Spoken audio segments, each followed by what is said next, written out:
If you like the story, you can support the author on Patreon. Link is in the description. Chapter 21, The Kuja Pirates. The waves of the sea surged, and Sanders remained unaware. After escaping from Impel Down, he navigated a small boat through the calm belt.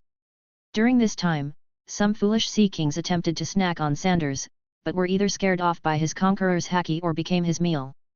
Without a permanent log pose, Sanders could only use the magnetic field direction of his rumble fruit to determine the cardinal directions. He steered his course toward the Sabayati archipelago. Once there, he planned to acquire a decent ship and recruit crew members. In the vast ocean, it was unrealistic to rely solely on himself to become a powerful figure. To confront the world government and the celestial dragons, he needed sufficient subordinates.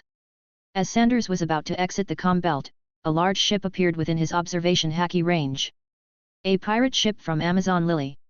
Perfect. I can get some supplies in a log pose. Lying in his small boat, Sanders opened his eyes, focusing on the direction of the Kuja pirate's ship. A blurry black dot, not visible to the naked eye, appeared in Sanders' view. Aiming for the direction, Sanders turned his small boat and accelerated sharply, shooting forward like an arrow. The commotion startled the sea kings lurking beneath the surface. Soon, a massive ship with a deep green hull and bright red cabin emerged before Sanders. The ship was pulled by 2 ferocious sea snakes. The sails were adorned with a skull pattern enveloped by 9 snakes. It was the ship of the Kuja pirates, the Snake Princess. As Sanders approached the ship, the crew members noticed him. All hands on deck. A small boat is approaching us. On the deck, a female pirate holding a monocular shouted loudly. How can there be a ship in the calm belt? Is it the Marines? It's not the Marines, just a small boat. Should we report this to Lady Hancock? It's just a small boat, no need to disturb Lady Hancock. The crew of the Kuja pirates stood ready with their weapons. As Sanders' boat drew closer, one crew member asked, should we fire at them? Fire a warning shot. The Kuja pirates aren't to be approached lightly. A crew member, with a cigarette in her mouth and a rocket launcher in her hand, stepped forward. She was the sniper of the Kuja pirates, Rindo. Boom! Boom! Boom! 3 cannonballs exploded in the water before Sanders' boat. The splash sent waves crashing around him. Sanders raised an eyebrow, unfazed. He continued to steer his boat closer. Rindo frowned and immediately ordered to fire. This time, it was not a warning shot. Several cannonballs shot out of the cannons, aimed directly at Sanders' small boat. As lightning flashed, Sanders casually tossed out a bolt of lightning. The cannonballs exploded mid-air. All hands, prepare for battle. Rindo's expression stiffened as she gripped her rocket launcher, pointing it at Sanders' small boat. What's happening? The sound of cannon fire attracted the combatants of the Kuja pirates, led by Boa Sandersonia. She was tall, with long green hair, accompanied by a black leopard. Before Rindo could respond, Sandersonia spotted the small boat speeding towards them. With her good eyesight, she recognized the figure standing on the small boat. Her expression changed, and she shouted to stop the attacking crew members. Stop! Let him come closer and see what he wants.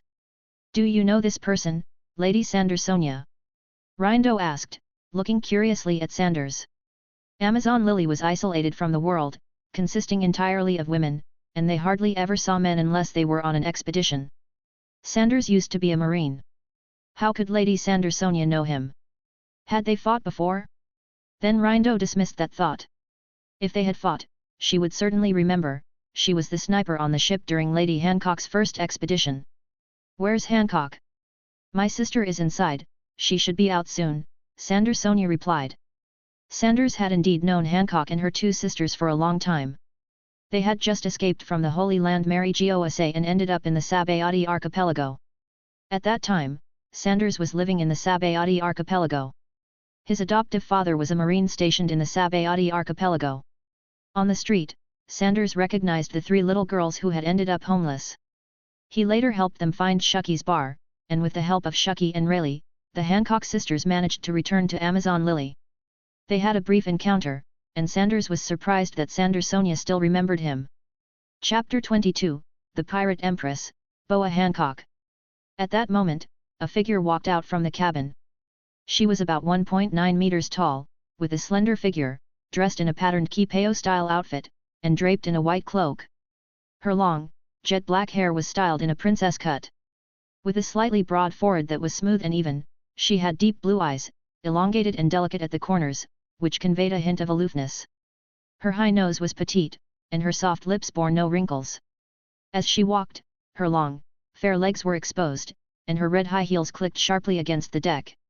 A red and white patterned python with a yellow belly followed behind her. The newcomer was none other than the captain of the Kuja pirates and the current empress of Amazon Lily. The warlord of the sea, the pirate empress, Boa Hancock. After the warlord system was abolished, her bounty would skyrocket to 1.659 billion berries. Hancock raised her chin haughtily and looked at Sanders, saying, "Sanders, what are you doing here?" Sanders chuckled lightly, "Long time no see, Hancock. I just escaped from Impel Down and coincidentally encountered you. I wanted to borrow some supplies for my journey to the Sabayati archipelago." "What do you want to borrow?" Mentioning the Sabayati archipelago caused Hancock's expression to change as it reminded her of some unpleasant memories. This wasn't directed at Sanders, though, she still felt grateful toward him. Without him, it would have taken the three sisters much longer to return to Amazon Lily. "A few drinks and some food, and a log pose to the Sabayati archipelago," Sanders replied. She motioned with her chin toward Sonia, indicating for her to prepare the supplies Sanders needed. "Thank you," Sanders said with a slight nod. "Why were you captured and sent to Impel Down?" Boa Marigold, the youngest of the three sisters, asked curiously. It was only after Sanders escaped from Impel Down that others learned of his identity, the once hidden marine genius, captured under the accusation of betraying the world government. Sanders wanted to give Marigold a thumbs up internally, he had been wondering how to steer the conversation in this direction. The pirate Empress Hancock was one of the crew members he wanted to recruit, but her disdain for men made this a difficult endeavor. Their previous brief encounter only allowed for a calm exchange like this now. If anyone else approached the Snake Princess, Hancock would have already taken them down. However, having read the original story, Sanders knew exactly how to earn Hancock's trust. "My adoptive father was killed by the celestial dragons. I wanted revenge but was captured by Sengoku and Kizaru and sent to Impel Down," Sanders recounted simply. To recruit Hancock, the first step was to show no fear of the celestial dragons and to stand opposed to them. The sisters harbored a deep hatred for the celestial dragons due to their past experiences. Despite their power, they couldn't exact revenge after they grew strong because of the celestial dragons' influence. When someone had a grudge against the celestial dragons and dared to kill one, it was only natural for them to develop a positive feeling toward that person. And Sanders fit this bill. However, this alone was still insufficient. Hancock's psychological barriers were rooted in the mark on her back. Only by addressing this can Hancock truly see him as a comrade. Hearing the words celestial dragons, the others gasped, as if they had uncovered an incredible secret. Hancock's body visibly trembled, and she clenched her fist in a place unseen by others. Marigold felt the same way. However, she forced herself to approach Hancock, standing beside her tall figure to block the other's view, preventing anyone from noticing her sister's unusual reaction. "Will you continue to seek revenge in the future?" Marigold asked with a tremor in her voice. "Of course. The celestial dragons aren't anything extraordinary, people die when they are killed," Sanders replied matter-of-factly. The world nobles, whom others revered, were nothing but swine in Sanders' eyes. "But they are world nobles," Marigold said. "Harming them will draw the pursuit of the Marines and the world government, even the Marine admirals will be dispatched," Marigold warned. "I don't care, and I will recruit powerful partners," Sanders said, looking at Hancock. "So, Hancock, do you want to become my partner?" "Ah!" The crew of the Kuja pirates, still reeling from the shock of Sanders wanting to kill the celestial dragons, suddenly froze when they heard him propose recruiting their captain. "Sanders, you have indeed helped us before, but to ask me to become your subordinate seems a bit too arrogant," Hancock said, looking at Sanders with a cold expression. Then, an aura emanated from Hancock, pressing down toward Sanders. Sanders smiled slightly and summoned his own Conqueror's Haki. The two Conquerors' Haki clashed, creating a ripple in the comm belt, causing the still sails to flap loudly. Sanders and Hancock didn't diffuse their Haki outward, it was solely aimed at each other. But the crew of the Kuja pirates felt as if they were on a small boat in a storm, on the verge of capsizing. "Is this Conqueror's Haki? It has the same talent as Lady Hancock." Marigold stared at Sanders in shock. Hancock, there's no need to be so worked up, I'm just trying to recruit you, Sanders said, retracting his conqueror's haki. He wasn't surprised by Hancock's rejection. Today, he was merely planting a seed, not expecting immediate success. Even if Hancock was willing, she couldn't abandon Amazon Lily at this moment. Hancock ultimately did not strike again and withdrew her conqueror's haki. I will not become anyone's subordinate, she said, lifting her chin arrogantly and looking down at Sanders in the small boat. What if I can eliminate the petrification curse? Sanders said with a smile. Chapter 23, The Model Youth Sanders. What's that? Hancock's face changed dramatically, a sense of panic washing over her as if a secret had been uncovered. She took a stance that suggested she was ready to attack at any moment. Behind her, her pet sensed its owner's unease and began to hiss at Sanders. The stone-gazing eye was the secret that Hancock and her sisters were terrified of being discovered. They had falsely claimed that after defeating the monster Gorgon in the New World, they were left with this curse. Once they removed their clothing and exposed their eyes, everyone nearby would be petrified. A devil fruit with all kinds of odd abilities exists, called the healing fruit, Sanders continued, seemingly unperturbed by Hancock's sudden change. It can heal wounds and restore everything to its original state. It's perfect for treating curses, he added, smiling at Hancock. Hancock trembled at his words, commanding Marigold to order everyone back to the ship's cabin. Make sure they all leave, I have something to discuss with Sanders privately. Marigold was filled with both fear and excitement. They were terrified of their secret being uncovered, but the thought that there might be a solution to their mark from their past as slaves filled her with hope. The other crew members didn't understand why the Snake Princess wanted to speak to Sanders alone but complied with her order and retreated to the cabin. Hancock mounted the head of her serpent, which obediently carried her to Sanders. How do you know about the stone-gazing eye? Hancock coldly asked. What else do you know? I've deduced a few things, Sanders hesitated, glancing at the mark on Hancock's back. Now that only Mary Georgie was nearby, he felt free to speak candidly. Hancock's face went pale instantly. Her deepest secret had been discovered.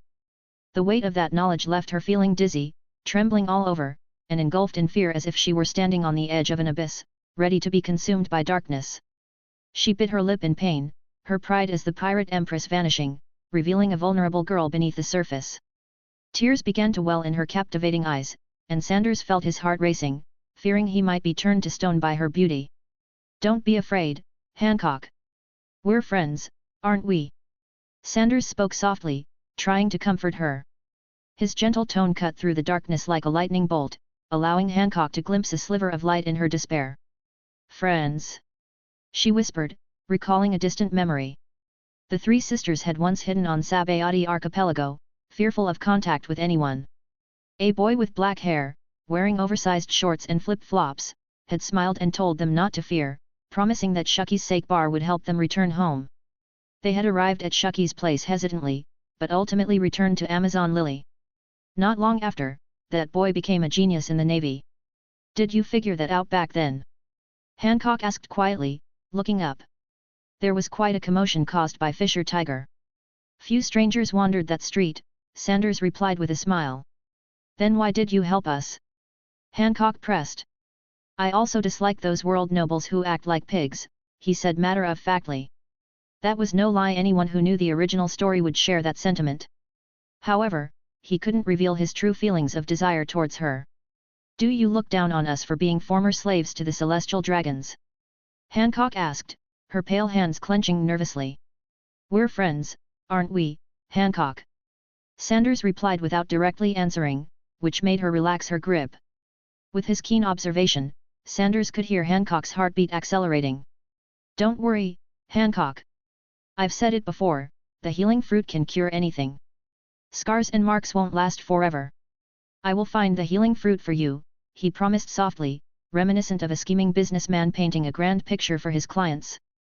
Not that it was entirely a pipe dream, he knew where the healing fruit user was located, and with his power of deduction, he could acquire that ability for himself. The lifespan needed for the restoration process? He had exceeded that of an ordinary human when he gained the powers of a giant. He could even use other bloodlines to extend his life. After a long silence, Hancock finally spoke, I am the Empress of Amazon Lily and need to protect everyone on the island. A slight smirk appeared on Sanders's lips as he replied, I have many things to do and don't need you to become a member of my crew right now. Your status as a warlord of the sea will protect Amazon Lily from the Marines. You can temporarily form a secret pirate alliance with me. He knew that you couldn't rush some matters, and once he acquired the healing fruit, he would reveal to Hancock that using the restoration ability would consume a portion of one's life. The prospect of that was tantalizing, and Sanders felt he was being corrupted by the wickedness of the individuals in Impel Down. I see, a secret pirate alliance. Hancock said, somewhat confused. I'll be hunting the celestial dragons while looking for new crew members, Sanders explained. If the world government learns about our alliance, they might revoke your title as a warlord of the sea and even dispatch fleets to besiege Amazon Lily. You're hunting celestial dragons? The Marines will pursue you, Hancock replied. Ha ha ha. Are you worried about me, Hancock? Don't be. One Marine admiral won't be able to take me down, Sanders laughed, his tone brimming with confidence. How could I possibly care about you? It's just that you've done us a small favor in the past, Hancock retorted, her expression stiffening. She resumed her previous persona as the haughty pirate empress, but the blush on her cheeks betrayed her true feelings. Go on, Hancock. Wipe those tears away, you are the Empress of Amazon Lily, he encouraged. At that moment, Sonia appeared on deck, hauling supplies and looking curiously at her sister and Sanders. What had transpired while she was gone? Hancock felt a rush of embarrassment, hastily wiping away any traces of tears and proudly lifting her chin as she returned to the deck. Sonia, give Sanders some more berries, Hancock ordered her sister. Don't worry about it. There are plenty of pirates on Sabayati Archipelago, and I can find some to take from them, Sanders declined with a smile. After moving the alcohol and food onto his small ship, Sanders accepted a Viva card from Hancock. He secured it on his wrist and waved goodbye to her. Remember, Hancock, we're friends. I'll come back once I find that fruit. With that, Sanders piloted his small vessel swiftly towards the Sabayati Archipelago. Watching Sanders's retreating figure, Hancock stood on the deck. Friends? I don't want to be friends with you. Humph. She huffed, stomping back to her cabin. Notify everyone, we're returning to Amazon Lily, she commanded. Chapter 24, The Seven Warlords? Not interested. Sabayati Archipelago. At the port. Sanders, dressed in shorts and a t-shirt, steered a small boat to the shore. He had borrowed these clothes from a pirate, along with some berries. Near Sabayati Archipelago, there was never a shortage of ambitious dreamers looking to enter the new world. As he entered the bustling streets of the island, people came and went. The streets were filled with individuals on wanted posters. But the island's residents had long grown accustomed to such sights. Sanders first bought himself a new set of clothes and then headed to a hotel for a refreshing bath. After changing into clean attire, he set out once again. He wandered into the auction house, hoping to see if any celestial dragons were around for him to deal with. Unfortunately, things didn't go his way. There were no celestial dragons at the slave auction, leaving Sanders rather disappointed. Just as he was about to leave, a man in a black suit blocked his path. Sir, someone would like to speak with you in a private room. Who? You'll know when you get there, the man replied, cold sweat forming on his forehead. Clearly, he recognized Sanders. Lead the way, then. Sanders nodded slightly, intrigued by who wanted to meet him. Could it be Doflamingo? Sanders knew Doflamingo was involved in the slave trade. Maybe Doflamingo was the one behind this auction house? Out of curiosity, Sanders followed the man into a private room. The staff member didn't enter but merely opened the door for Sanders. Sanders swaggered inside, using his observation Haki to sense 4 people inside, none of whom seemed particularly strong. As he entered, he saw 4 men in black suits sitting on the sofa. Who are you? What do you want? Sanders asked directly. Mr. Sanders, we're with the world government. We're here to invite you to become one of the 7 warlords of the sea. The man in sunglasses, who seemed a bit arrogant, spoke up. Sanders raised an eyebrow. He had thought it might be a pirate, but it turned out to be world government officials. These guys sure were efficient. He had barely set foot on Sabayati, and they already tracked him down. It seemed the world government had anticipated his arrival and posted people at the port. No wonder he hadn't encountered any celestial dragons during his walk around. This is a great honor. Once you become a warlord, you won't have to worry about being hunted by the Marines or the world government. You can also legally plunder, the man continued, acting as if joining the warlords was some grand privilege. Of course, to become a warlord, you'd have to agree to certain conditions. For instance, you can't harm. I refuse. Before the man could finish, Sanders interrupted him, clearly impatient. What? The man in sunglasses seemed confused. I said I refuse. Sanders repeated himself. He thought it might be something important. Turns out, the 5 elders wanted to recruit him as one of the 7 warlords. For some people, being a warlord was a good choice. It allowed them to protect their territory from marine invasions. For instance, Boa Hancock needed to protect Amazon Lily, and Jinbe wanted to safeguard Fishman Island. Some sought to use the warlord status for their own schemes, like Doflamingo and Crocodile, who aimed to seize a kingdom. Others simply wanted a peaceful life, like my hawk. But none of this interested Sanders. He was a lone wolf with no need to protect anyone. Nor was he interested in using the warlords to seize a country. If he wanted to rule a kingdom, he could simply conquer it directly. No kingdom in the world could resist his invasion. The warlords held no value for him. Most importantly, he could guess one of the conditions for becoming a warlord: he'd probably have to stop attacking the celestial dragons. He still hadn't avenged his adoptive father. How could he possibly spare those disgusting pigs? You're rejecting this? Do you even know how much of an honor it is to become a warlord? Do you realize this is a chance the world government is giving you? If you become a warlord, all your crimes will be erased. Do you really want to be endlessly hunted by the Marines? The man in sunglasses was dumbfounded, unable to believe someone would refuse the world government's offer. Go tell the 5 elders this: I'm going to kill the celestial dragons. Those pigs better stay in Marie Joyce for the rest of their lives, Sanders said coldly. He was fed up with this fool. How dare you? How dare you insult the world nobles? Calling the celestial dragons pigs, just wait for the admirals to hunt you down. The man in sunglasses, enraged, pointed at Sanders and barked like an obedient dog. Sanders' eyes turned cold. In an instant, he appeared before the man, grabbing his head with one large hand. Lightning crackled between Sanders' fingers. You dare lay a hand on me? The world government won't let you. Before the man could finish his threat, a surge of violent lightning burst from Sanders' hand. The man's head was instantly charred to a crisp. With a single squeeze, Sanders crushed his skull and tossed the headless corpse to the ground. He looked at the 3 remaining men, who were trembling in fear. Remember to pass on my message, Sanders said. He casually wiped the ash from his hand on one of the men's suits before turning to leave. The 3 men, still shaking, quickly pulled out their den mushi after he left.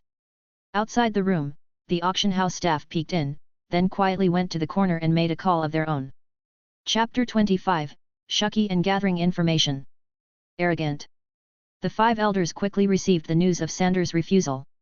The bald elder furiously slammed the den mushi onto the ground, his face filled with anger. Who does he think he is?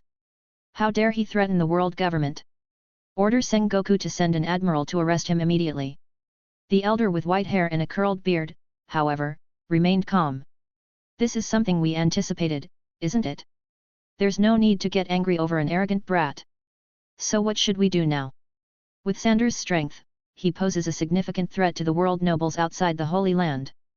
Are we really going to let them stay holed up in Marie Joyce forever? The bald elder said coldly. Inform the navy of Sanders' presence on Sabayati Archipelago.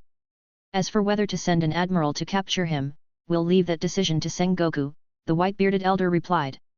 The new world's power balance has been disrupted with red-haired Shanks becoming an emperor. The navy is incredibly busy right now, especially with Magellan severely injured. It's unlikely they can spare the forces to capture Sanders, added the balding elder. Though they could dispatch an admiral, it would take time. By the time an admiral arrived, Sanders might have already left Sabayati. And from Magellan's description, Sanders' strength was definitely on par with an admiral. Capturing someone with the rumble fruit, Goro Goro no Mi, would require at least 2 admirals. Even then, there was no guarantee of success. At that level of power, capture was nearly impossible. If it were that easy, the New World wouldn't have pirate emperors.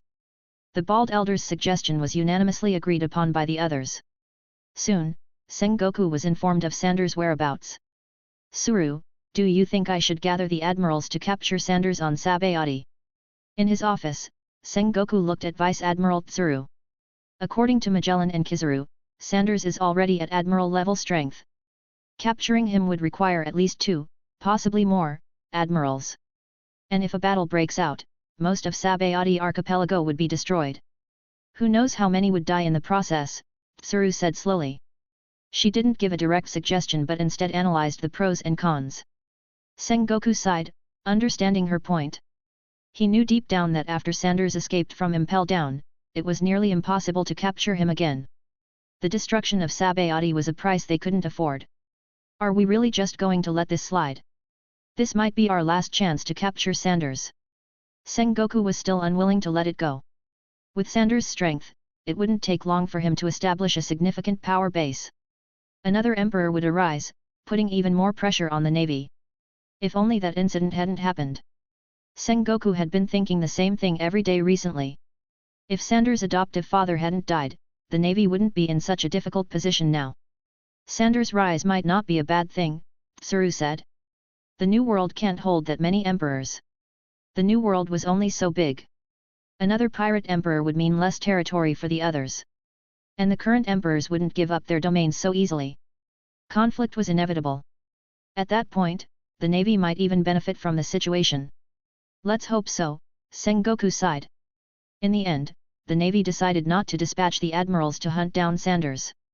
Every admiral had responsibilities elsewhere, and with Magellan seriously injured, Kizaru had to temporarily oversee Impel Down. Meanwhile, Sanders couldn't care less about what the world government and the navy were planning. He continued to leisurely wander around Sabayati archipelago, but still found no trace of the celestial dragons. After buying a bouquet of flowers to pay respects to his adoptive father, he made his way to Shuki's ripped-off bar. The moment he entered, the noise of the bar reached his ears. He glanced around, seeing groups of pirates sitting and chatting loudly, each holding a glass of alcohol. Behind the bar sat a tall woman, smoking a cigarette. "Oh my, we have quite the visitor," Shuki chuckled softly, immediately recognizing Sanders. "What will you have?" "A beer." "Where's Rayleigh?" Sanders asked casually as he sat on a stool at the bar. "No idea. Probably at the slave auction house, trying to trade for more drinking money," Shuki replied, handing Sanders a glass of beer. She didn't seem surprised that Sanders knew Rayleigh frequented her bar. Silver's Rayleigh, the right-hand man of Pirate King Gold Roger, now worked as a coding craftsman on Sabayati archipelago. He had a habit of selling himself into slavery to earn some extra cash. "He's probably not there. I just came from the auction house and didn't see him," Sanders shook his head. If Rayleigh had been there, Sanders' observation Haki would have sensed him. "Then I don't know. Maybe he's off working somewhere," Shuki shrugged. "Are you looking for him for something? Want to challenge him to make a name for yourself?" Sanders shook his head. "I have no interest in challenging a retired old man. I'm here for you." "For me?" Shuki raised an eyebrow, slightly surprised. "I need some information," Sanders said. In addition to owning the bar, Shuki also dealt in information brokering. "What kind of information?" "My prices are high," Shuki replied, lighting another cigarette. "There are plenty of pirates' heads out there with bounties. Don't tell me you don't have a way to collect on them through the navy," Sanders said with a smirk, gesturing to the pirates in the bar. Bounty hunters didn't always have to deliver the heads themselves. Many bounty hunters and even some pirates would hire intermediaries to turn in bounties on their behalf. For some stronger pirates, collecting bounties from other pirates was quicker than looting villages. "All right then, what do you want to know? Have there been any sightings of celestial dragons nearby? I took a stroll around the auction house, but didn't run into a single one." Chapter 26, Building the Ship and Setting Off. Celestial dragons. Shuki looked at Sanders in surprise. "Why are you asking about them?" "To kill them, of course. What else?" "Worship them." Sanders responded matter-of-factly. "Kill?" Shuki was initially shocked, but then it seemed like she understood something. Setting out to kill celestial dragons right after escaping, it was obvious this wasn't just about revenge against the world government. "No wonder you were imprisoned in Impel Down." Many had been curious about why the Marine's prodigy had betrayed them, but the world government had completely covered up the incident. Even within the Marines, most people were unaware of the details, and outsiders knew even less. Mind if I sell this information for a good price? Shuki asked. Go ahead. Just remember to share some of the profit with me. Sanders shrugged. Aside from the celestial dragons, I also need you to track down 2 individuals for me. I need to know where they are. Who? One is a pirate from the North Blue named Trafalgar Law. He's around my age and should have just set out to sea. The other is an older man named Isho. He's in his 40s, blind, has scars on his face, and likes to gamble. Sanders described the 2 in detail. One was a future supernova, a user of the Op no Mi, and the captain of the Heart Pirates, someone Sanders considered a good candidate for a ship doctor. Another potential candidate was Princess Mans Harry of the Tontada Kingdom, a user of the Heal fruit, Chihu no Mi. Getting both of them would require going up against Doflamingo, but Sanders didn't mind. In Sanders' view, Doflamingo wasn't particularly strong among the warlords of the sea. The other person was Isho, the future Admiral Fujitora, Isho, a user of the gravity fruit. He was strong and held a sense of justice, making him a suitable companion. Sanders had a few other people in mind to recruit, but he already knew where they were. I'll do my best to find them, but I can't promise anything, Shuki said. Just do what you can. I've got plenty of time, Sanders replied, taking a sip of beer. I'll come back in a couple of days to check in. After sitting for a bit longer and finishing his drink, Sanders left the bar, leaving behind a stack of berries. Next, he was going to start building his own ship. Previously, his grasp of the fusion fruit had been lacking, resulting in the creation of a small, crude vessel. Now, he planned to use this time to build something more substantial. Sanders was very interested in the technology behind the Ark Maxim, the flying ship from Skypiea. With that technology, he could sail his ship to find Shiki, the Golden Lion. After a few fights, he figured he might just be able to replicate the float fruit. If that happened, who would even need a ship? He could just use an entire island as his base. So, Sanders' next goal was clear: build a decent ship and recruit a crew. On the way, he would visit Skypiea to obtain the Ark Maxim's technology and see if he could recruit Enel. If Enel cooperated, Sanders would take him on as a subordinate. If not, he'd kill him and take the rumble fruit for himself. Over the next few days, Sanders found a secluded beach on the Sabayati archipelago and practiced using his fusion fruit. He gathered pirate ships he had raided and materials he had bought, such as steel and wood, to build his own ship while earning some berries on the side. Soon, Sanders could be seen frequently attacking pirates near Sabayati archipelago. To those unaware, it seemed like Sanders was still part of the Marines. Neither the Marines nor the world government had come after Sanders, almost as if they had forgotten he was on the island. After visiting Shuki's bar a few more times and finding no sign of celestial dragons, Sanders learned that Law was indeed in the North Blue, but there was no news on Isho. Another 10 days passed, and Sanders finally completed his ship. The ship was 26 meters long, with 2 floors above deck, each with 4 rooms. The ship's power source was the same electric-driven system he had used on the small boat he made while in Impel Down. The only difference was that this ship had a battery to store electricity, allowing it to sail for about 3 days even without any direct input from him. The power system had originally been designed by Vegapunk. Sanders had helped Vegapunk with numerous experiments back in the day, and this power system was something Vegapunk had designed in just 2 hours as payment for Sanders' assistance. Thinking about Vegapunk, Sanders couldn't help but drool over the man's brain. Once Sanders secured his own island base, he was determined to find a way to bring Vegapunk over. As for how he would convince him, Sanders already had a plan. If necessary, he'd offer himself up as a research subject. After all, who wouldn't be intrigued by the ability to evolve everything? As for funding the research, that could be handled by capturing Guild Tesoro, the richest man in the world. With his ship completed, Sanders began stocking it with supplies and decorating it. Most of his expenses were still covered by the bounties on pirates. He didn't bother using intermediaries anymore. Instead, he went directly to the Marines' base on Sabayati archipelago with pirate heads in tow. At first, the base commander had tried to arrest him, but after being beaten a few times, he now eagerly handed over the berries each time Sanders showed up. It was likely Fleet Admiral Sengoku had given the order to avoid confronting him. One day, while Sanders was loading an orange tree onto his ship, Rayleigh arrived at the beach where Sanders was working.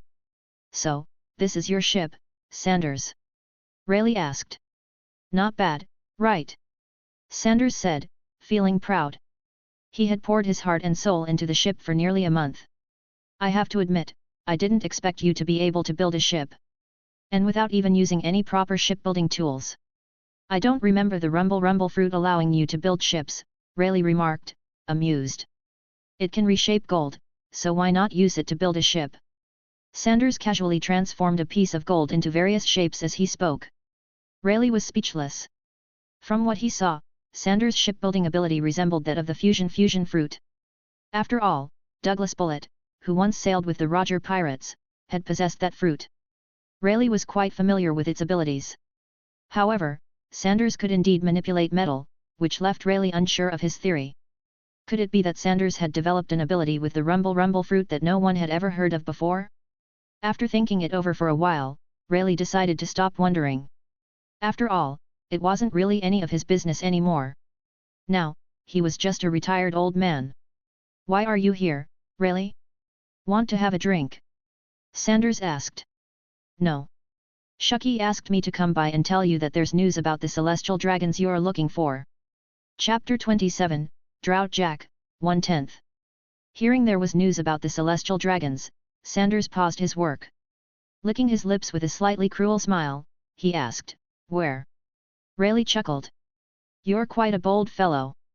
No wonder no celestial dragons have come to the Sabayati archipelago since you've been here. Looks like the world government knows you'd actually kill them. They're not in Sabayati. Someone spotted a celestial dragon ship in the waters between Sabayati and Water 7. Looks like they're headed to Water 7. I see. Thank Shucky for me, and just put the cost on my tab," Sanders said with a smile. "Are you about to set sail?" Rayleigh asked. "Not heading for the New World first? Red-haired Shanks has already become one of the 4 emperors," Rayleigh informed him. During Sanders' time in the Sabayati archipelago, Red-haired Shanks had officially become the 4th Emperor of the Seas, joining Whitebeard, Kaido, and Charlotte Linlin as the 4 Emperors. The 3 major powers of the Sea's warlords, Marines, and the 4 Emperors were gradually taking shape. "No rush. I'm not particularly interested in titles like Emperor of the Sea," Sanders replied.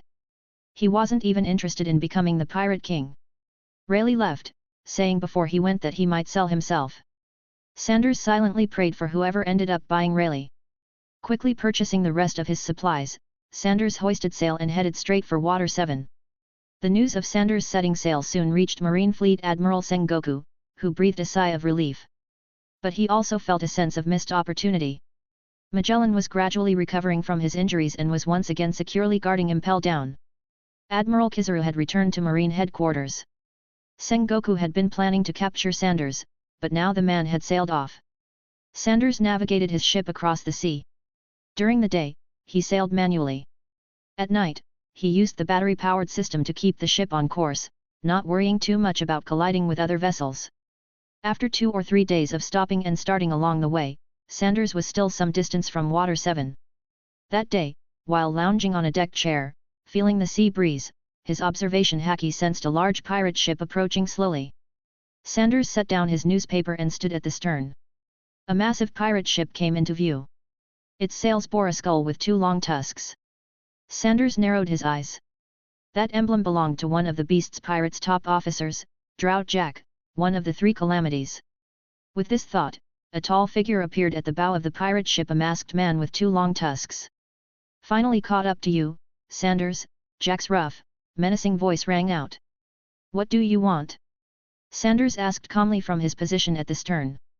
"Big Brother King sent me to recruit you," Jack shouted. "Recruit me?"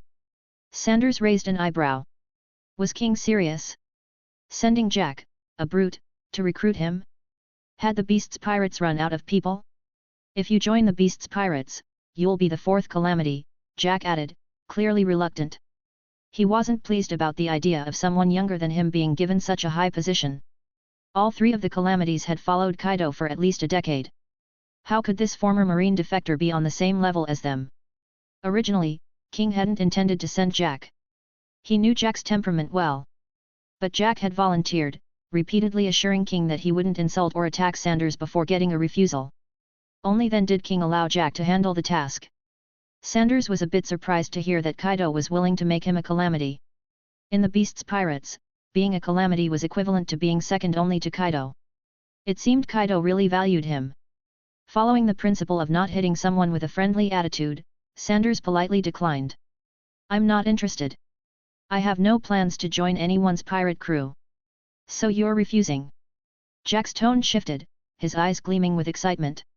He had fulfilled his promise to Big Brother King. The man had refused. Now, he could fight. With this thought, Jack pulled out his massive scythe. Today, he was going to see what made Sanders, with his higher bounty, so special. Seeing Jack draw his weapon, Sanders knew things wouldn't end peacefully. I refuse, Sanders said again. Do you think the Beast's Pirates are something you can just refuse? Jack roared. Move the ship closer. Jack's fierce command rang out as he ordered his crew to approach Sanders' ship. Sanders couldn't help but face-palm. Of course this was Jack, the so-called ship king. Before Jack's ship could close the distance, Sanders flashed into the air, appearing above Jack's head. Can't you just sit tight without getting beaten up, Jack? Armament Haki covered Sanders' fist as he swung it down toward Jack's head. 200 million volts, Thunder Fist. Do you even know who I am? You dare to step foot on my ship? Jack roared back, his scythe wrapped in armament Haki, as he swung it fiercely at Sanders' fist. The clash of raw power and lightning instantly shattered Jack's scythe. Sanders' thunder-infused fist smashed into Jack's face. Boom!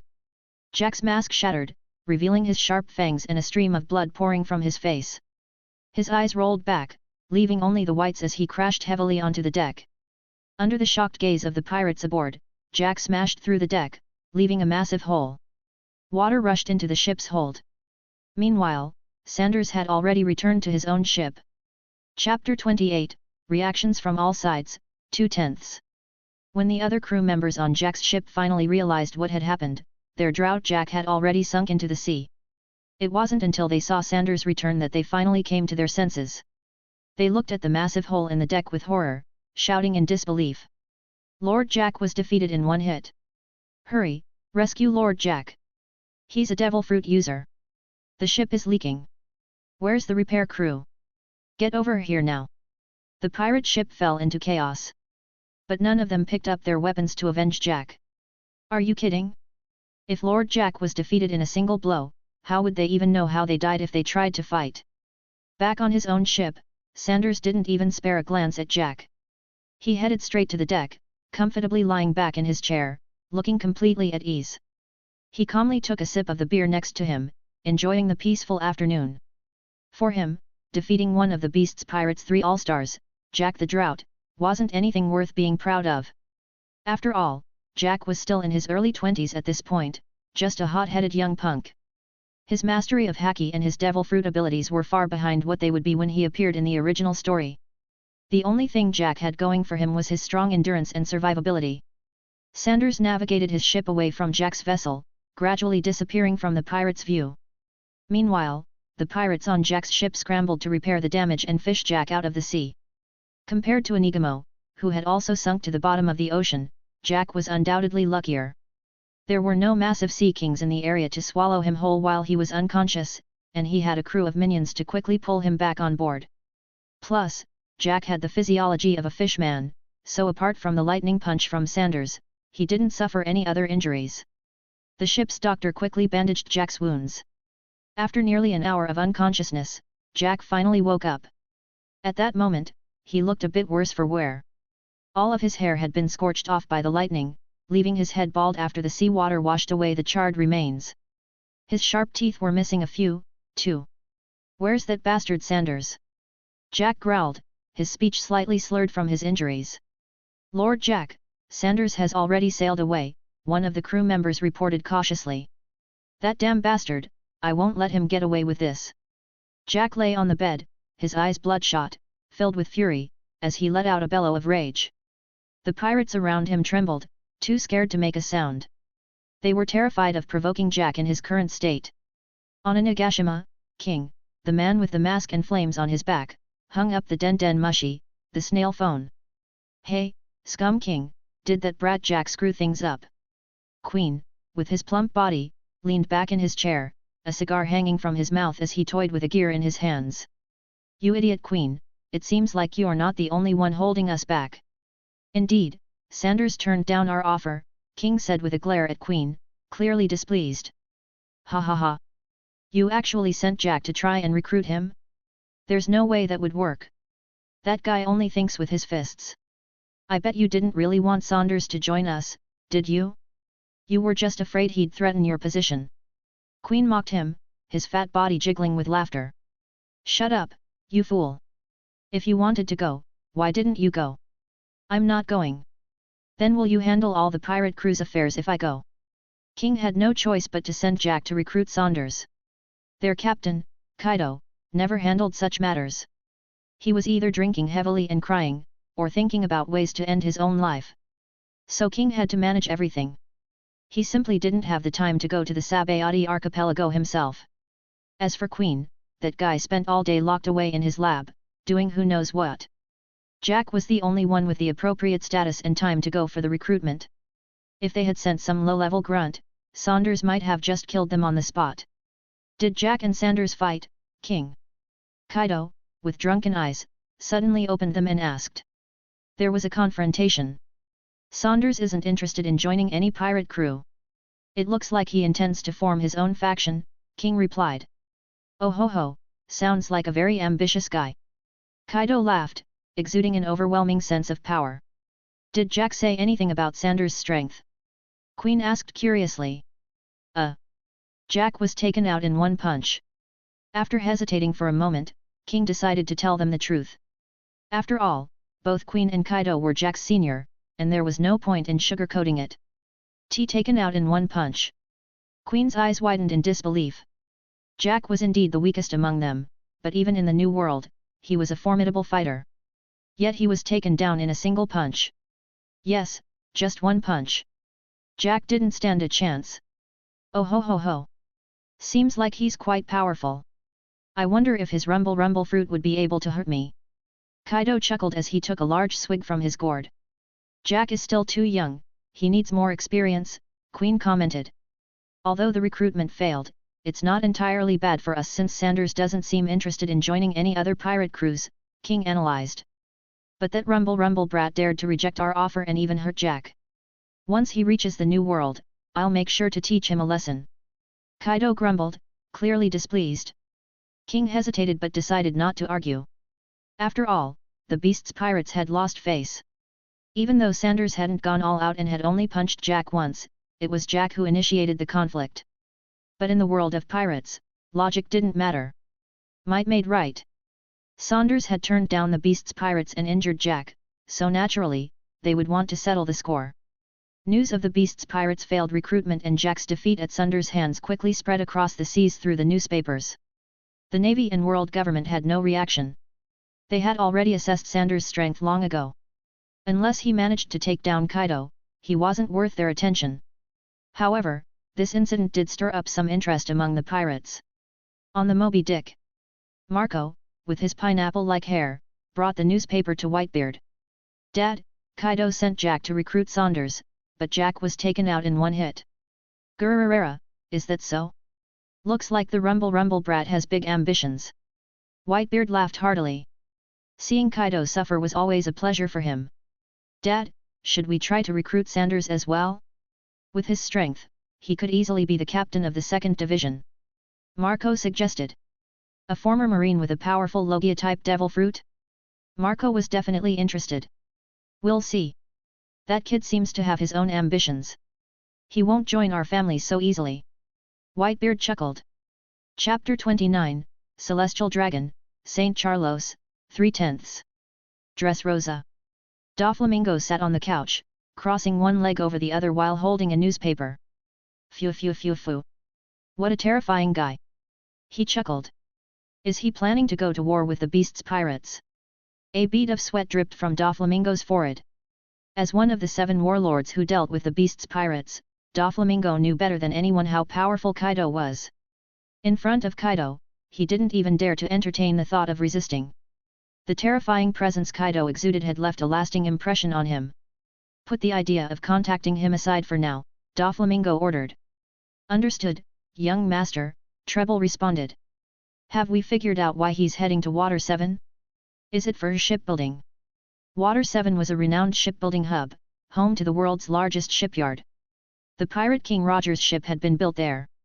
It wasn't out of the question that Sanders, planning to form his pirate crew, might be heading there to commission a large pirate ship. It doesn't seem like it. He appears to have shipbuilding skills himself, but recently there's been news that someone is inquiring about the whereabouts of celestial dragons near the Sabayati archipelago. And as it happens, there's a celestial dragon near Water 7 right now, Treble answered. As a broker in the underworld, Doflamingo naturally had his own intelligence network. Phew. Is the hunt about to begin? How exciting! The world's about to descend into chaos. Doflamingo laughed with excitement. The reasons behind Sanders' betrayal of the world government had already been uncovered by many. Now, Sanders' intentions in heading to Water 7 were becoming increasingly clear. The news that Sanders had rejected Kaido's offer and defeated Jack in one punch spread like wildfire across the seas. Many speculated whether Kaido would retaliate and seek revenge against Sanders. However, it soon became apparent that Kaido wasn't making any moves and remained in the New World. At this moment, many began to truly recognize Sanders' strength. His 1.5 billion berry bounty was now seen as justified by many.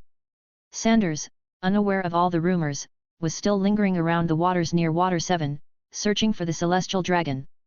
Finally, 3 days after his swift victory over Jack, Sanders' observation Haki detected a luxurious cruise ship. He moved from the deck to the helm and began steering his vessel at full speed toward the cruise ship. In this world, very few people possessed luxury cruise ships. The seas were filled with pirates. Even the kings of world government member nations rarely ventured out on such ships. The only ones who dared to wander the seas aboard such lavish ships were the world nobles, the celestial dragons. Few pirates dared to harm the celestial dragons. Before long, the cruise ship appeared in Sanders' view. Compared to this grand vessel, Sanders' boat was just a small, unassuming craft. The cruise ship towered dozens of meters high, spanning 10 floors, with numerous bodyguards dressed in black suits standing on the deck. A white flag fluttered at the top of the mast, bearing the emblem of a red hoof, the hoof of the soaring dragon. This was the celestial dragon's unique symbol. Finally found you. Good thing I didn't give up, Sanders muttered with a cruel smile as he looked up at the flag. Lightning crackled around his body as he accelerated, pushing his boat to top speed toward the cruise ship, creating waves in his wake. The commotion soon caught the attention of the bodyguards in the lookout post aboard the cruise ship. There's a ship approaching fast. One of the lookouts reported to the bodyguards on the deck. Did you see a flag? Whose ship is it? Asked a man in a suit who appeared to be the captain of the bodyguards. No flag. In fact, it doesn't even have sails. The lookout responded. Are you kidding me? How's the ship moving without sails? The bodyguard captain shouted in disbelief. But I swear it doesn't have any sails. Everyone, prepare yourselves. We can't let anyone crash into the celestial dragon's ship. The bodyguard captain began issuing orders, putting his men on high alert. If anyone dared to harm a celestial dragon, those responsible for protecting them would face a fate worse than death. At the very least, they would be branded with the heavenly dragon's hoof and turned into miserable slaves. None of them wanted to become slaves. Living like that was too painful, death would be preferable. Inside a lavish room on the cruise ship, Saint Charlos, a celestial dragon, lay on an exquisite bed covered in rare furs. Several beautiful, naked young women were massaging him.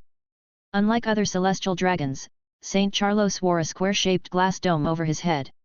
In his hand, he held the ends of multiple chains, each linked to a slave's collar. The slaves varied in appearance. Some were towering, muscular brutes crawling on the ground like dogs, while others were curvaceous women without any clothing. But they all had one thing in common: eyes devoid of life, trembling in fear. Suddenly, Saint Charlos furrowed his brows and opened his eyes. The girls massaging him immediately froze, terror etched across their faces, and they dropped to their knees. Bang! A gunshot echoed in the room. Saint Charlos had pulled out a pistol and, without hesitation, shot one of the masseuses in the head, her skull exploding instantly. Blood splattered onto the other slaves, causing them to tremble even more violently. Useless trash! If you can't even massage me properly, what's the point of keeping you around? Saint Charlos sneered cruelly. Throw her to the dogs. The bodyguards in the room showed no reaction, having long grown accustomed to such scenes. They swiftly brought tools to remove the corpse and thoroughly cleaned the bloodstains from the floor, even going so far as to spray some perfume. Just then, the sound of cannons firing rang out from outside. Saint Charlos's eyelids twitched, and a glimmer of interest flashed in his eyes. He shook the chains in his hand, and the large brute immediately crawled over and let Saint Charlos ride on his back. The other slaves crawled along behind like dogs, while several men in white suits and masks followed closely behind. Chapter 30, The Strongest Shield of the Celestial Dragons, 4/10. As Sanders approached the ship, the bodyguards on the cruise ship didn't hesitate and immediately ordered to fire. They didn't care who was on the boat. Cannonballs exploded around Sanders' ship, creating splashes of water. Sanders stood at the bow of the ship, arms crossed, unfazed by the barrage of cannon fire. With a flash of electricity, several cannonballs detonated in the sky. Sanders leaped onto the cruise ship. The bodyguards on the deck turned pale, pointing their guns at Sanders. "Who are you? How dare you board the ship of a celestial dragon? Do you have a death wish?" Without any change in his expression, Sanders didn't even glance at these people and instead turned to look at Charlos, who happened to be stepping onto the deck. The iconic glass dome and the pig-like body made it clear that this was a celestial dragon. "I don't know him, but I'll collect some interest first." Sanders didn't recognize this particular celestial dragon. But that didn't stop him from killing him. "Who are you?" Charlos was clearly displeased, staring at the stranger who had intruded on his territory. The bodyguards in white suits behind him froze momentarily, then simultaneously shouted, "Sanders!" They immediately moved in front of Charlos, assuming defensive stances, shielding him completely. "Oh? So, you know me? CP0, I presume." Sanders eyed the white-suited, masked figures standing before him. CP0, an organization directly under the command of the Celestial Dragons. Known as the strongest shield of the Celestial Dragons. Also considered the world's strongest intelligence agency. Naturally, they were aware of Sanders' appearance. "Who is Sanders? Quick, capture this man for me. I'll make him my slave." Charlos ordered impatiently, his eyes wide with anger. He wasn't swayed by the caution shown by CP0. In his worldview, anyone who wasn't a celestial dragon was a lowly commoner, a mere mortal. They were nothing more than ants for him to control, kill, and humiliate at will. "Lord Charlos, please return to the cabin immediately. This man is extremely dangerous." One of the CP0 agents respectfully, almost humbly, pleaded. Even though they were protecting him, they couldn't use any force against him. Even if a celestial dragon ordered them to commit suicide, they would have to carry out the command without hesitation. "Are you kidding me? No one dares to harm me. I don't care who Sanders is. If he's a commoner, he must obediently surrender. Hurry up and capture him, brand him, and I will torture him to my heart's content." Charlos pulled out a gun and pointed it at the CP0 agent who had spoken. Sanders glanced at Charlos's slaves, then looked at Charlos again, and smiled. His smile was filled with cruelty. The CP0 agent's eyes were full of anxiety, but there was nothing he could do to stop the situation.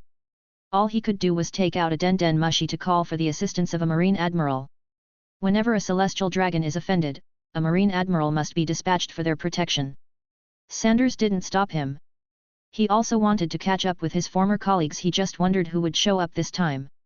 Before the CP0 agents could act on Charlos's command, the black-suited bodyguards on the deck opened fire first.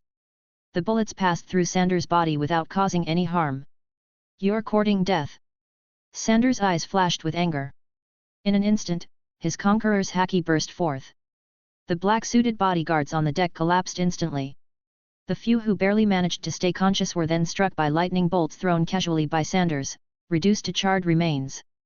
"You damned wretch, how dare you kill my slaves!" Charlos saw that his black-suited bodyguards had been completely wiped out, yet his face showed no fear. Instead, he furiously fired his gun at Sanders. Bang bang bang! The bullets had no effect on Sanders' Logia-type abilities. Seeing that the CP0 agents had finished their phone call, Sanders finally lost his patience and rushed toward them.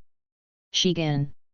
One of the CP0 agents immediately used one of the 6 powers, aiming a finger coated in armament haki at Sanders' chest. Sanders grinned and extended his own finger. "Shigen!" He used the same technique. The two fingers collided. The CP0 agent's finger snapped instantly. Sanders' Shigan overwhelmed his opponent, piercing straight through his entire arm, shattering it completely. Even in Shigan, there was a vast difference in skill. The gap between the two, whether in technique or armament Haki, was like heaven and earth. Ah! The CP0 agent's scream had just started when Sanders' other finger jabbed into his throat. A large hole appeared in his neck. The scream was cut short, and the agent's body stiffened before falling heavily to the ground. Rankyaku. Ignoring the fallen corpse, Sanders kicked off the deck and charged toward another agent. The agent's face changed dramatically, unable to dodge in time, he tensed his muscles. Tekai Steel. He activated Tekai, enhanced with armament Haki. Shigan Gatling Gun. Sanders unleashed a barrage of Shigan strikes with all 5 fingers. His fingers became a blur. Like a Gatling gun, they pounded into the agent's chest. This was a technique Sanders developed while experimenting with Shigan, designed to mimic rapid-fire gunshots. Thud thud thud thud thud. The CP0 agent's chest was riddled with holes. The defense created by Tekai combined with armament Haki was as fragile as paper before Sanders' invincible armament Haki. Blood poured everywhere, and fragments of ribs and organs flew out. In the blink of an eye, 5 CP0 agents were dead. So far, Sanders hadn't even used his rumble fruit powers. He had relied solely on physical techniques and Haki. In his eyes, these CP0 agents weren't worth using his other abilities. The remaining 3 CP0 agents, their faces hidden behind masks, looked horrified. One of them suddenly began to swell, his body quickly bursting out of his clothes.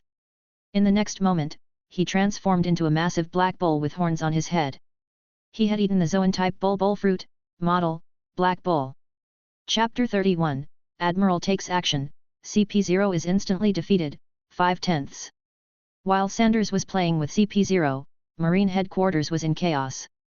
Who is this bold fool daring to offend the Celestial Dragons? Sengoku, sitting in his office, was furious. The Celestial Dragon's Den Mushi was similar to the one used to trigger a buster call. Just pressing it would alert that a Celestial Dragon had been offended, and it would provide coordinates. However, it couldn't transmit detailed information. Where is this happening? Sabayati Archipelago. Vice Admiral Tsuru asked in a deep voice, sitting in her chair. No, it's near Water 7. Which admiral is closest to Water 7 right now? Sengoku shook his head and asked. Water 7 is far from the headquarters. Kizaru probably won't make it in time. It seems Aokiji is nearby, Tsuru responded. Kizaru's Pika Pika no Mi, Glint Glint fruit, isn't invincible. He couldn't make it to Water 7 in such a short time. If it were that easy, the Marines wouldn't be struggling so much with pirates. They'd just send Kizaru out to deal with them all. Then let Aokiji go. Hopefully, nothing serious will happen, Sengoku said softly, then ordered someone to notify Admiral Aokiji to head over. After giving the command, he seemed to think of something and looked over at Vice Admiral Tsuru. Did Sanders head toward Water 7 after leaving Sabayati Archipelago? Sanders had been under Marine surveillance while in Sabayati. But after he left, they lost track of him, or rather, they didn't dare continue tracking him. Yes, that's where he went. Tsuru nodded to confirm. Well, it looks like that Celestial Dragon is doomed, Sengoku said, slapping his forehead in frustration. If the attacker was indeed Sanders, there was no way Aokiji would get there in time to stop him. Even if Aokiji were already there when the attack began, he still wouldn't be able to prevent Sanders from killing someone. But we still have to send someone, Sengoku added. Even if it's too late, it won't be our fault. The world is vast, and there are only 3 Marine admirals. They can't be deployed for every minor incident. If the admirals could be dispatched so easily, then even 30 admirals wouldn't be enough. The protection of the Celestial Dragons primarily relies on their bodyguards and CP0. The admirals serve more as a deterrent, not direct protectors. On a small island near Water 7, Aokiji pocketed his Den Mushi. He climbed onto his bicycle and quickly traveled along the frozen sea surface. On the luxury yacht, the CP0 members had transformed into their animal forms. One had turned into a large black bull, the user of the ox fruit, model, Black Bull. Another had transformed into an orange cat, while the third became a 3-meter-tall black dog. Seeing the 3 Zoan-type users in front of him, Sanders couldn't help but sigh. The world government sure is rich.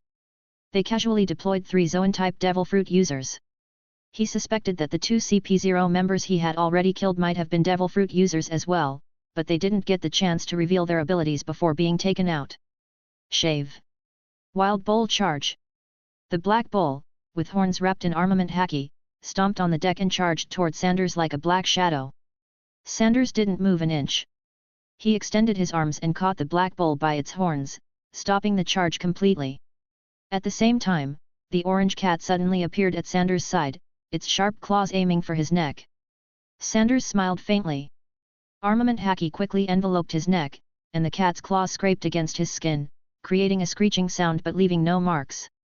With a burst of strength, Sanders lifted the Black Bull and flung it into the air, sending it crashing into the orange cat. Boom! The two were sent flying, smashing into the second deck's wall. At that moment, the black dog leaped toward Sanders with its jaws wide open. The stench of its breath made Sanders frown. Wrapping his hands in armament Haki, Sanders grabbed the dog by its head. "You've got bad breath, you know that." With his fingers gripping the dog's upper and lower jaws, Sanders' muscles tensed, and he exerted his immense strength.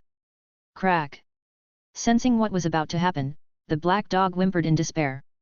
In a horrific display of power, Sanders tore the black dog in half. Blood and internal organs flew everywhere, staining the glass helmet of the celestial dragon. At that moment, fear finally appeared on the face of the celestial dragon. He finally realized that this man, this commoner, was different from the others he had looked down upon. The slaves screamed in terror at the grisly sight and instinctively tried to distance themselves from Sanders. Feeling the tug of the chains held by the slaves, Charlos grew annoyed and raised his gun to shoot them. "You useless trash!" But when he pulled the trigger, nothing happened. He had already used up all his bullets when he shot at Sanders earlier. Sanders didn't even look at the pig-like man. He strode toward the 2 remaining CP0 members, intent on dealing with them before moving on to Charlos.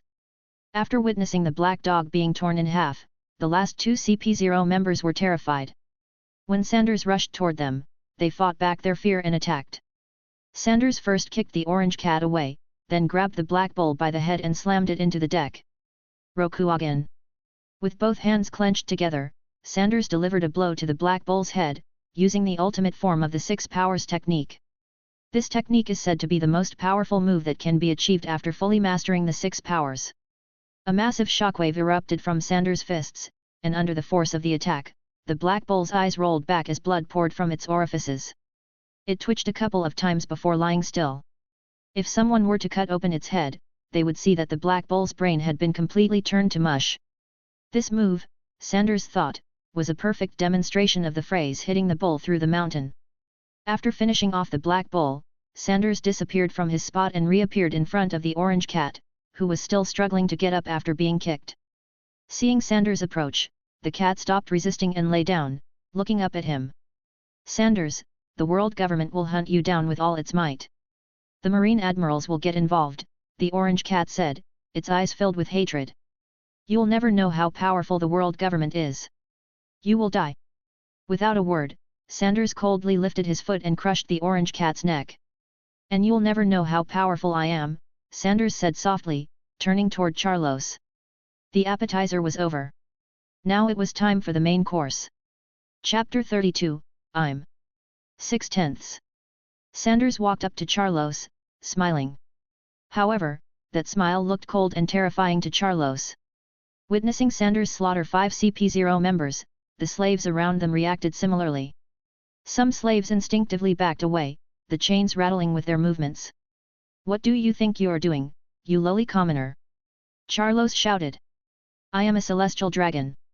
Though clearly afraid of Sanders, Charlos still habitually adopted his usual superior attitude. Sanders' smile widened, becoming even more cheerful.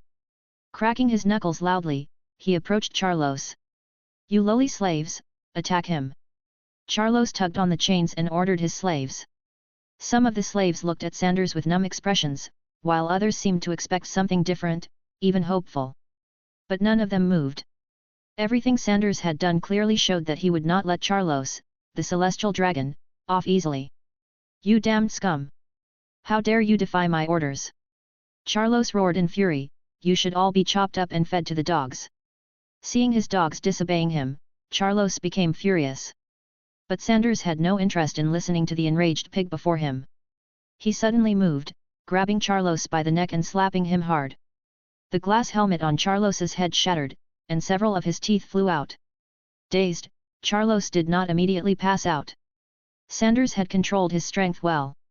How could he allow this filthy creature to die so easily? He tossed Carlos to the ground. Pain like he had never experienced before surged through Carlos's body, making him open his mouth to curse. But before he could speak, Sanders stomped on his hand, turning it into a bloody mess. "Ah!" Carlos screamed in agony. "You lowlife! How dare you do this to me? Your entire family will be chopped up and fed to dogs." "Ah!" he screamed again as Sanders crushed his other hand. Some slaves watched with numb expressions, while others showed a twisted sense of satisfaction. But most were filled with fear. Sanders, uninterested in talking further, crushed Carlos's legs next. "Honestly, I'd love to slice you apart piece by piece," Sanders said softly. "But the thought of your filthy blood disgusts me." He turned to face the slaves. "Any of you want to take a shot at him? I'll leave his head intact." He thought they must hate the celestial dragon enough to want to tear him apart. But to his surprise, no one stepped forward for revenge. A few looked like they wanted to, but in the end, they held back, too afraid to act. "How boring. You don't even have the guts for revenge," Sanders muttered. At that moment, a young male slave suddenly spoke up. "You shouldn't have killed him. If you do, we're all going to die."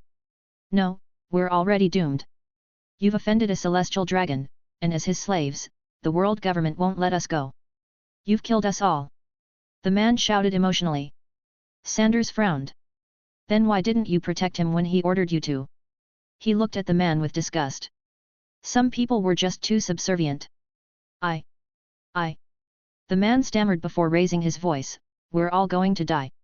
The Marine admirals will come, and they'll kill all of us because of you. We would have been fine if not for you. Why should I care if you live or die?" Sanders interrupted coldly. "I'm a pirate." Electricity crackled at his fingertips, and a bolt of lightning pierced the man's head, killing him instantly. The rest of the slaves gasped in terror. They had forgotten that the person before them was a ruthless criminal who dared to attack a celestial dragon. Sanders, now in a sour mood, lost interest in torturing the celestial dragon. He dismembered Carlos's limbs and stomped on his neck, crushing it. Then he grabbed Carlos's head, found a rope on the deck, and hung the head from the top of the mast. After finishing this, Sanders turned to the slaves. "Find the key to your collars. There should be a lifeboat on this yacht. Take enough supplies and some money, then find an island to survive on."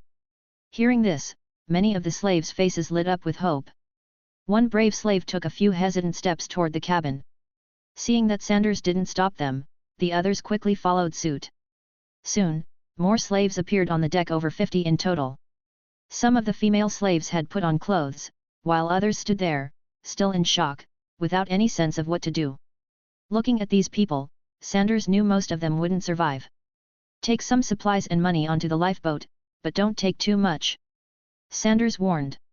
Too much wealth could lead to fights and possibly even murder among them. Sanders wasn't interested in testing human nature. "And if any of you don't want to live but lack the courage to end it, just look at me. I'll make sure it's painless." Hearing this, most of the slaves immediately lowered their heads, avoiding his gaze. But a few men and women looked at him with blank, despairing eyes. Without hesitation, Sanders released a few more bolts of lightning. Those slaves died instantly, their faces showing relief and release. For them, living had become more painful than death, though not everyone had the courage to commit suicide. "All right, you can get moving now," Sanders said. "Hurry up. The Marines could arrive any minute. Don't reveal that you were slaves of the celestial dragons." With that, Sanders began dealing with the unconscious black-suited bodyguards who had been knocked out by his conqueror's Haki. One by one, he kicked them into the sea.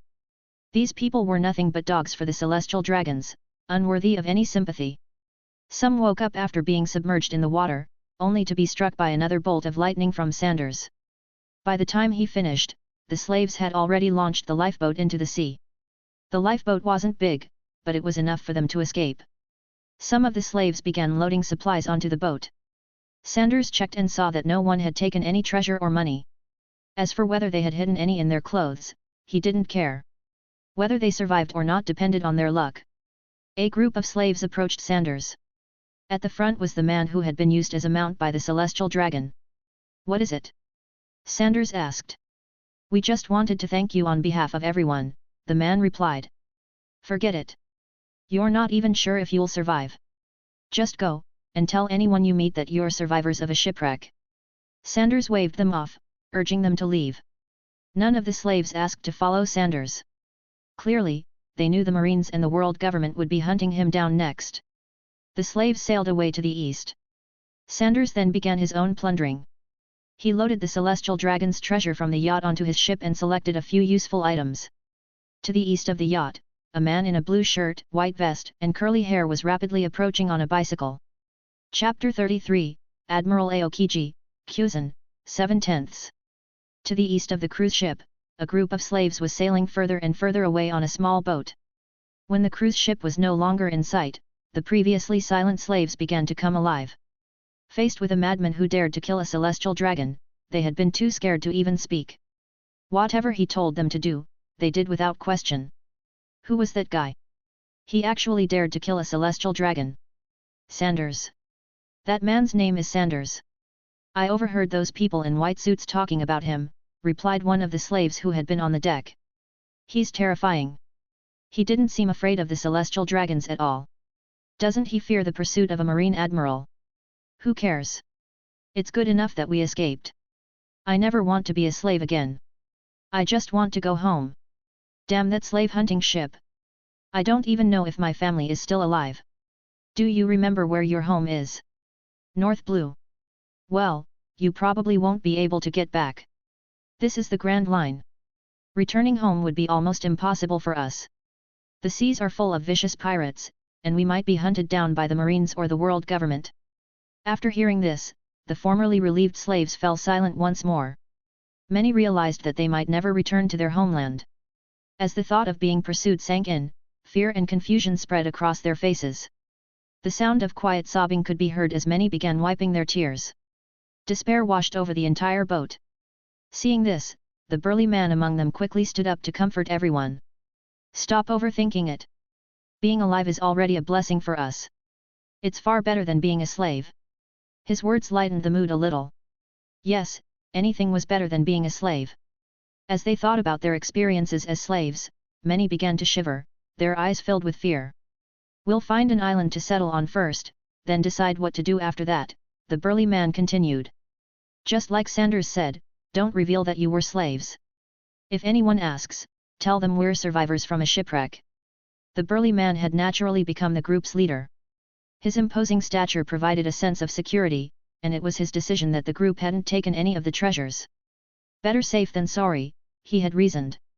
"What if we took too much and Sanders decided to kill us?"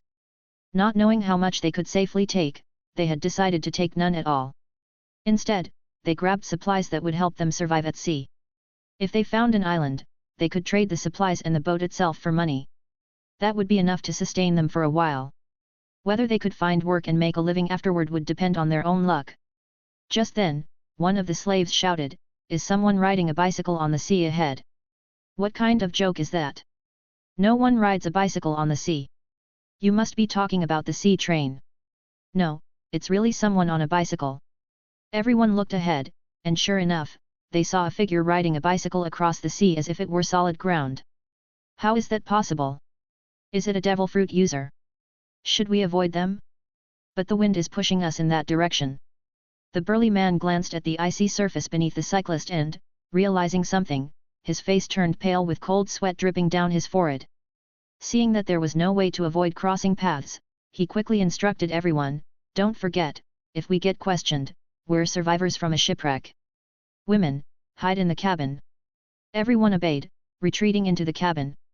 The group had no treasure aboard, just some basic supplies. The only thing anyone might covet would be the beautiful female slaves. Soon, they encountered the man on the bicycle. He stopped in front of their boat. "Sorry to bother you, but did you see any signs of a battle up ahead?" "And no, we didn't see anything. We're just a shipwrecked merchant vessel," the burly man nervously responded, stepping forward to speak. He stared at the ice beneath the man's feet, feeling like a cornered prey facing a predator. Aokiji briefly glanced at the trembling man and then shifted his gaze to the marks on their necks. There were distinct indentations from collars. He looked around at the other passengers. Their necks were noticeably lighter in color. Escaped slaves? Aokiji thought to himself. Judging by their appearance, the battle must be over. The burly man instinctively covered his neck, realizing how obvious the slave marks were. Seeing the same marks on everyone else, his pupils widened in terror, and he began shaking even more.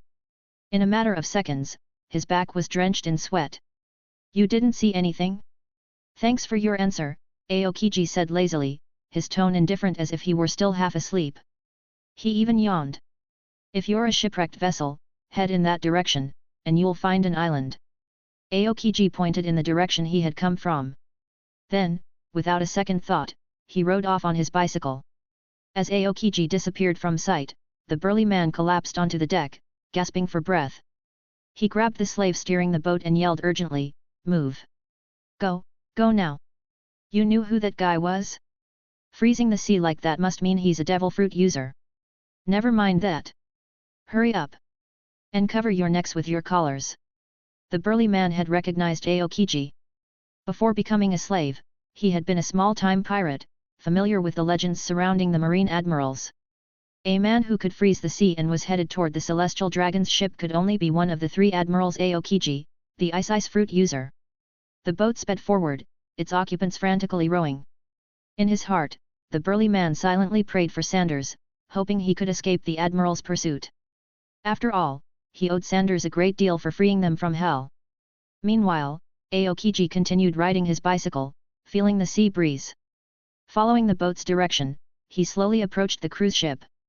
Now that the battle was over and the slaves had fled, Aokiji took his time, knowing there was little point in rushing. Whether he arrived early or late, all that was left was to clean up the aftermath and report back to Marine headquarters. Riding leisurely, Aokiji soon spotted the massive cruise ship in the distance. Suddenly, his eyes narrowed. He had spotted a head hanging from the mast, swaying in the breeze, its eyes wide open in death. Chapter 34, Aokiji, Want to Become My 8/10. Even though he had never seen the Celestial Dragon on the cruise ship, Aokiji could still guess the identity of the head hanging on the mast. What a reckless guy! Seeing the Celestial Dragon's head prominently displayed on the mast even made Aokiji, an admiral of the Marine headquarters, break into a cold sweat. Quickly speeding up to the cruise ship, Aokiji saw Sanders sitting on the edge of the boat. "Long time no see, Kuzan. Oh, I guess I should call you Aokiji now. That old guy Sengoku sure has a twisted sense of humor. If I were still in the Marine, I wonder what animal nickname they'd give me." Sanders sat on the edge of the ship with his legs crossed, his feet dangling above the sea. He supported his upper body with one hand while holding a bottle of wine in the other. It was some fine wine he had looted from the Celestial Dragon's storeroom, definitely better than anything he had drunk before. Those pigs really knew how to indulge themselves. "So, it's really you. And you didn't run away?" Aokiji wasn't surprised to see Sanders. On his way there, Fleet Admiral Sengoku had already told him that the one likely responsible for attacking the Celestial Dragon was Sanders. "Why would I run? I was waiting for you guys. But I thought it would be that perverted old man Kizaru coming," Sanders said with a smile. "Perverted old man?" Aokiji's mouth twitched at the description. "Looks like I disappointed you, Sanders." Aokiji looked at his former excellent junior and couldn't help but sigh inwardly. After being locked in Impel Down for 3 years, Sanders had grown strong enough to break out. If he had remained in the Marine, how far would he have progressed? Aokiji knew why Sanders had been expecting Borsellino, Kizaru. After all, it was Kizaru and Sengoku who had captured Sanders more than 3 years ago. Kizaru once joked that if he hadn't shown up, Sanders might have actually escaped using the speed of his rumble fruit. 3 long years in a lonely prison. No doubt Sanders bore a deep grudge against Kizaru. "Well, you should have waited for him in Impel Down then," Aokiji replied. "True. If I had known Sengoku only sent Kizaru to support them, I would have waited, just to give him a good beating before I left." Sanders spoke seriously. Back then, he had chosen to flee immediately, worried that more than one admiral would come from Marine headquarters. He wasn't sure how many admirals were stationed at the time. If two had arrived and Kizaru managed to stall him, he wouldn't have been able to escape. The Marine headquarters was too close to Impel Down, and reinforcements would have come quickly. So, to be safe, Sanders had decided to run first. Looks like you have a lot of confidence in your strength, Sanders, Aokiji said, squinting after hearing Sanders talk about beating Kizaru. I'm all right. I haven't had a proper fight with any of you Marine admirals, but I have some confidence, Sanders replied casually, finishing off the wine in his bottle. Then, he changed the subject. How about those slaves? They ran, Aokiji shrugged, not at all concerned about revealing that he had let them escape. Tisk. What do you think when you see those people, Aokiji? Sanders clicked his tongue and asked with a smile. It was fortunate for the slaves that Aokiji had come. If it had been another admiral, they probably wouldn't have gotten away. If it had been Akainu, he might have incinerated them all in one fiery blast. What are you trying to say? Aokiji's face remained calm. Sanders grinned, stood up on the cruise ship, and extended his right hand toward Aokiji. Do you want to become my crew member, Aokiji? Among the current admirals, Akainu was extreme. He would unhesitatingly kill or arrest any criminal pirate, even if it meant harming his own comrades. Kizaru was ambiguous but followed the world government's orders without question. Only Aokiji harbored a sense of kindness. The destruction of O'Hara had shaken his belief in justice. Originally, Aokiji had followed a doctrine of burning justice, but after the O'Hara incident, his belief in the Marines' version of justice wavered, eventually turning into the lazy justice he adhered to now. Hey! Sanders' words made Aokiji blink in disbelief. You're joking, right? I'm a Marine admiral. It's not impossible, Aokiji, Sanders replied. I was also a Marine. If 3 years ago my adoptive father hadn't been killed by a celestial dragon, I'd be a Marine Vice Admiral by now, and in the future, I would have become a Marine Admiral just like you. It's only natural, Sanders continued. Look at the cruise ship beneath my feet. You can't imagine how luxurious it is inside. The wealth inside this one ship alone could fund the daily operations of a Marine base. And this is just one ship. These are the kinds of scum the Marines protect. Those pigs in Marie Joyce burn through enough wealth each year to double the Marines' forces. Imagine, Aokiji, if the Marines' strength doubled, how many pirates would vanish? How many more civilians would live peacefully under the protection of the Marine? Look at those slaves. Some of them may be pirates who made mistakes, but most of them are just civilians. They were captured and turned into slaves simply because they looked good, becoming pets treated worse than dogs. A person could be walking down the street and be killed just for looking at those pigs from a distance. Who are they? Someone's husband, someone's daughter, someone's wife. Is the current Marine upholding justice? No. It's merely maintaining the rule of the world government and the celestial dragons. Sanders' passionate speech rang out. In truth, Sanders didn't really care about those civilians. Whether they lived or died was none of his business, as long as he wasn't the one killing them. He had felt some sympathy for the slaves earlier, but he wasn't about to act like a babysitter and help them survive. He had given them some supplies and let them escape, but whether they lived or died was their problem, not his. As a traveler from another world, he didn't feel much attachment to this one. Everything he said and did was aimed at recruiting Aokiji. Sanders probably cared less about protecting civilians and maintaining world stability than Aokiji did. But as someone who had received a modern education, Sanders wasn't about to oppress civilians. In a world where strength ruled, power brought everything. When he eventually formed his pirate crew, countless countries and islands would willingly offer treasures for his protection. As long as he demanded less than the heavenly tribute the world government collected and ensured that those under his rule lived stable lives, those people would be grateful to him. The islands under the protection of the world government were just a portion of the pirate world. Many chaotic islands didn't even have the opportunity to seek protection from great pirates. That was the reality of this world. Sanders' words made Aokiji break out in a cold sweat. You! What are you trying to do? Overthrow the world? Aokiji shouted, hearing the undisguised ambition in Sanders' speech. For a moment, Aokiji wondered what the world would be like if the Marines' power truly doubled. But he quickly shook off the thought.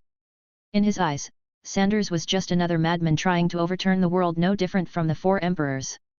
The only difference was that Sanders was younger and far more ambitious. Come on, Aokiji, join my crew, and I'll show you everything I'm going to do, Sanders said with a smile. Chapter 35, Warm-up is over, let's fight, 9/10. Don't joke around, Sanders. There's no way I would become a pirate. Aokiji, Kyuzan, said this expressionlessly. All right. Sanders smiled and withdrew his right hand. He didn't expect to recruit Aokiji with just words. After all, anyone who could become an admiral had an unshakable will and wouldn't be swayed by a few simple sentences. What Sanders aimed to do was plant a seed in Aokiji's heart. Maybe, when the time was right, that seed would grow into a towering tree. Admiral-level combat power on the sea was an incredibly valuable resource.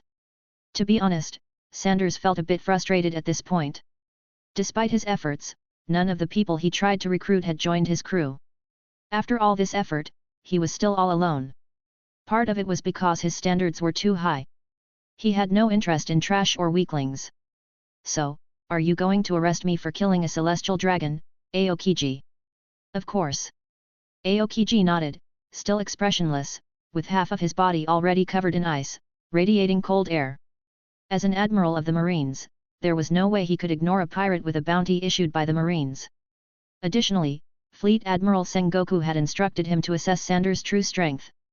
No amount of guessing or speculation could match the insight gained from a direct confrontation with an admiral. You should make sure to create a proper battlefield. This isn't land, after all. Sanders gestured toward the sea. Also, have those ships back off. He glanced toward the marine ships in the distance. Since Aokiji's arrival, several marine ships had come nearby, but they kept their distance, only watching from afar. Ice Age. Without hesitation, Aokiji activated his devil fruit powers, freezing the entire sea surface in an instant, creating a battlefield. The cruise ship and Sanders' boat were both frozen in place. The marine ships in the distance, seeing the sea begin to freeze, quickly gave orders to steer clear of the area. That's quite an impressive ability, Sanders praised, looking at the frozen surface. He opened up his interface and switched his simulated fruit abilities to the Logia-type ice fruit. Simulating Kaido's mythical Zoan-type fish fruit, Azure Dragon form. Estimated time, 4 years, 334 days, 7 hours, paused, ... Simulating Aokiji's Logia-type ice fruit ability. Estimated time, 5 years. The simulation time remained 5 years. If he stayed around Aokiji for more than 3 days, it would reduce to 1 year. But if they were apart for 3 days, it would go back to over 4 years. This meant that being in close proximity increased the simulation speed by 5 times compared to being apart. Simulating abilities was like downloading resources from the internet. The closer the distance, the faster the speed. Fighting and watching someone fight were like signing up for a membership or getting a boost from others. Who knows if a single battle would be enough for him to fully acquire the ice fruit? Probably not. Unless they fought at full strength like Aokiji and Akainu did, which lasted 10 days and nights. Sanders licked his lips, excitement gleaming in his eyes. Lightning sparked and crackled around his body. Boom! A few low rumbles of thunder echoed in the sky, and the sea breeze intensified. The sky, which had been filled with sunlight, began to darken as clouds gathered, with flashes of lightning snaking through them. Has he developed the rumble fruit to this extent? Aokiji's expression grew serious as he watched the changing weather. Just by seeing how Sanders' power could affect the weather, Aokiji was convinced that his fruit had awakened. How many years has it been? Aokiji thought. From the time Sanders joined the Marines until now, it had only been 5 short years. And Sanders had spent 3 of those years locked up in Impel Down, restrained by sea stone. On the distant Marine ships, several Marines wearing Justice capes had serious expressions. That rumble fruit ability is terrifying. Do you think Admiral Aokiji will be able to capture Sanders? Of course. Admiral Aokiji is one of the strongest in Marine headquarters. Sanders is only 19 years old.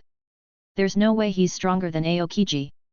As discussions broke out on the ship, Sanders made the first move. In an instant, he appeared in front of Aokiji, raising his fist as if to say hello. This punch carried no lightning, no haki, just pure, raw physical strength. Although Sanders' stats showed admiral-level power, he still wanted to test it out. Aokiji's observation haki sensed the attack coming. Without hesitation, he met the punch with his own.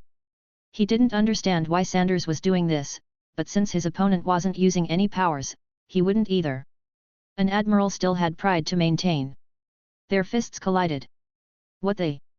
At the moment of impact, Aokiji felt an overwhelming force. Boom! Aokiji's body was sent sliding backward across the ice, stopping only after a considerable distance. Seems like the ice is a bit slippery, Kuzan. Sanders chuckled. With just that brief clash, Sanders could clearly sense Aokiji's strength. Aokiji's physical combat abilities were also high level. If Sanders didn't account for the giant strength that he had simulated, Aokiji's physical prowess might have been a bit stronger than his. But when adding in the simulated giant strength, Sanders now surpassed Aokiji. What did you do during your time in Impel Down? Aokiji exclaimed in shock. He had just lost in a contest of pure physical strength. He was an admiral of the Marines, at the peak of his physical condition, in his 40s. And Sanders? He was only 19. Training, of course. What else would I be doing? Sanders grinned. Everyone in Impel Down is talented and speaks well. I really enjoyed my time there. Sanders laughed mischievously and lunged at Aokiji again, fists swinging with relentless force. Boom, boom, boom. Each punch was packed with raw power, the sound of flesh colliding reverberating through the icy battlefield. Aokiji grew more and more shocked as they fought. Even as he brought his full strength to bear, Sanders' physical strength and combat abilities continued to outmatch his, if only slightly. With just brute strength and Haki alone, Sanders could defeat most vice admirals in Marine headquarters. How could he have grown this powerful in just a few years? You're not secretly a giant or some other special race, are you? Aokiji asked, stepping back after landing a punch on Sanders. Take a guess. Sanders grinned as lightning sparked around his body. Now that the test of physical strength was over, it was time to get serious. If he wanted to speed up the simulation of the ice fruit, Aokiji had to start using his abilities. In the past, Sanders had sparred with Aokiji, but at that time, he had focused on developing his rumble fruit, thinking that quality was more important than quantity. He hadn't tried to simulate Aokiji's ice powers. Now, with his rumble fruit already awakened, he was eager to simulate other abilities. In Sabayati, he had even wanted to simulate Rayleigh's skills, like his Haki and swordsmanship. But the old man had always used his age as an excuse not to fight, so Sanders had given up on it. Aokiji. The warm-up is over. Sanders' hands crackled with lightning. With a wave, a bolt of lightning shot toward Aokiji. Chapter 36, Battle against Aokiji, 10/10. 100 million volts, thunder strike. Accompanied by the crackling sound of electricity, a bolt of lightning shot toward Aokiji. Getting serious, hey? It's about time I saw your true power. Frost began to appear on Aokiji's body, covering him like armor. The characteristic sound of ice scraping together crackled as it formed. Facing Sanders' unleashed lightning, Aokiji remained unfazed. His frost-covered right hand raised, aiming at the oncoming lightning. Chilling air surged forward. Ice time capsule. A wave of intense cold shot from his hand, rapidly surpassing the speed of the lightning. Wherever it passed, even the air seemed to freeze. The chilling blast howled toward the lightning. Boom! The two powerful forces collided. Ice and lightning intertwined, sending shockwaves through the surrounding area. The air was filled with the scent of ionization and the biting cold. The intense cold seemed to want to freeze the lightning. But the lightning was like a ferocious beast, constantly devouring the cold. Gradually, both forces dissipated. Starting off with 100 million volts, hey! It looks like you've gotten much stronger. Aokiji still remembered how Sanders used to release electricity in tens of millions of volts. Now, over 100 million volts was just one of his basic moves. Unexpectedly, Sanders had reached the point where he could casually unleash 100 million volts of lightning. Aokiji's mind raced. Suddenly, cold air rose from the frozen sea beneath Sanders. The ice crept up, freezing Sanders' legs and locking him in place on the frozen surface. The speed of the rumble fruit's lightning was impressive. But the ice fruit had a crucial ability to restrict an enemy's movement, slowing their actions. Ice ball. 5 ice pillars shot from Aokiji's hands like serpents, lunging at Sanders from all sides, sealing off his movements. From the moment his feet were frozen to the instant the ice pillars closed in, it all happened in the blink of an eye. The freezing cold came rushing toward Sanders. But Sanders showed no fear. He could easily break free from the ice and dodge the attack. However, his goal was to simulate the powers of the ice fruit. Experiencing its power up close would help speed up the derivation process. So, Sanders chose to face the attack head-on. His body was covered entirely by armament Haki. A massive amount of armament Haki wrapped around him, coating every inch of his body. At that moment, the ice pillars coiled around Sanders, like a serpent wrapping around its prey, enclosing him completely in ice. From a distance, the Marines on the warships, using their binoculars, were ecstatic. Sanders is frozen. Admiral Aokiji is truly powerful. Even Sanders isn't a match for him. However, Aokiji, who was in the middle of the battle, wasn't as optimistic as these Marines. His observation Haki could clearly hear the sounds coming from Sanders' body. Sanders hadn't been frozen at all. Or rather, the ice had only trapped him temporarily. This level of attack couldn't truly harm him. Boom! Sure enough, the next moment, the ice sphere shattered completely, and Sanders emerged from within. So cold. As expected of the ice fruit. Sanders praised, feeling the chill in his bones despite his current physique.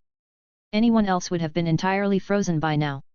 Inside the ice, Sanders had even felt his thoughts slow down, as if they too were frozen. He quickly checked his interface. Enduring the freezing attack had at least shaved a month off the time needed to fully simulate the ice fruit. It had been worth enduring Aokiji's attack. Ice block, pheasant beak.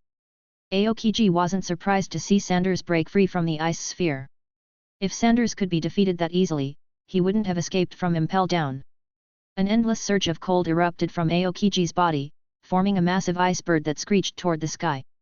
With a flap of its wings, it carried a terrifying wave of freezing air, rushing toward Sanders with the intent to freeze him solid. 300 million volts, Thunder Dragon. Electricity crackled around Sanders, forming a massive thunder dragon, its scales gleaming with electric light. It roared and charged toward the ice bird. The two massive beasts clashed in the air. Lightning and freezing air intertwined. The thunder dragon opened its mouth wide, lunging to devour the ice bird.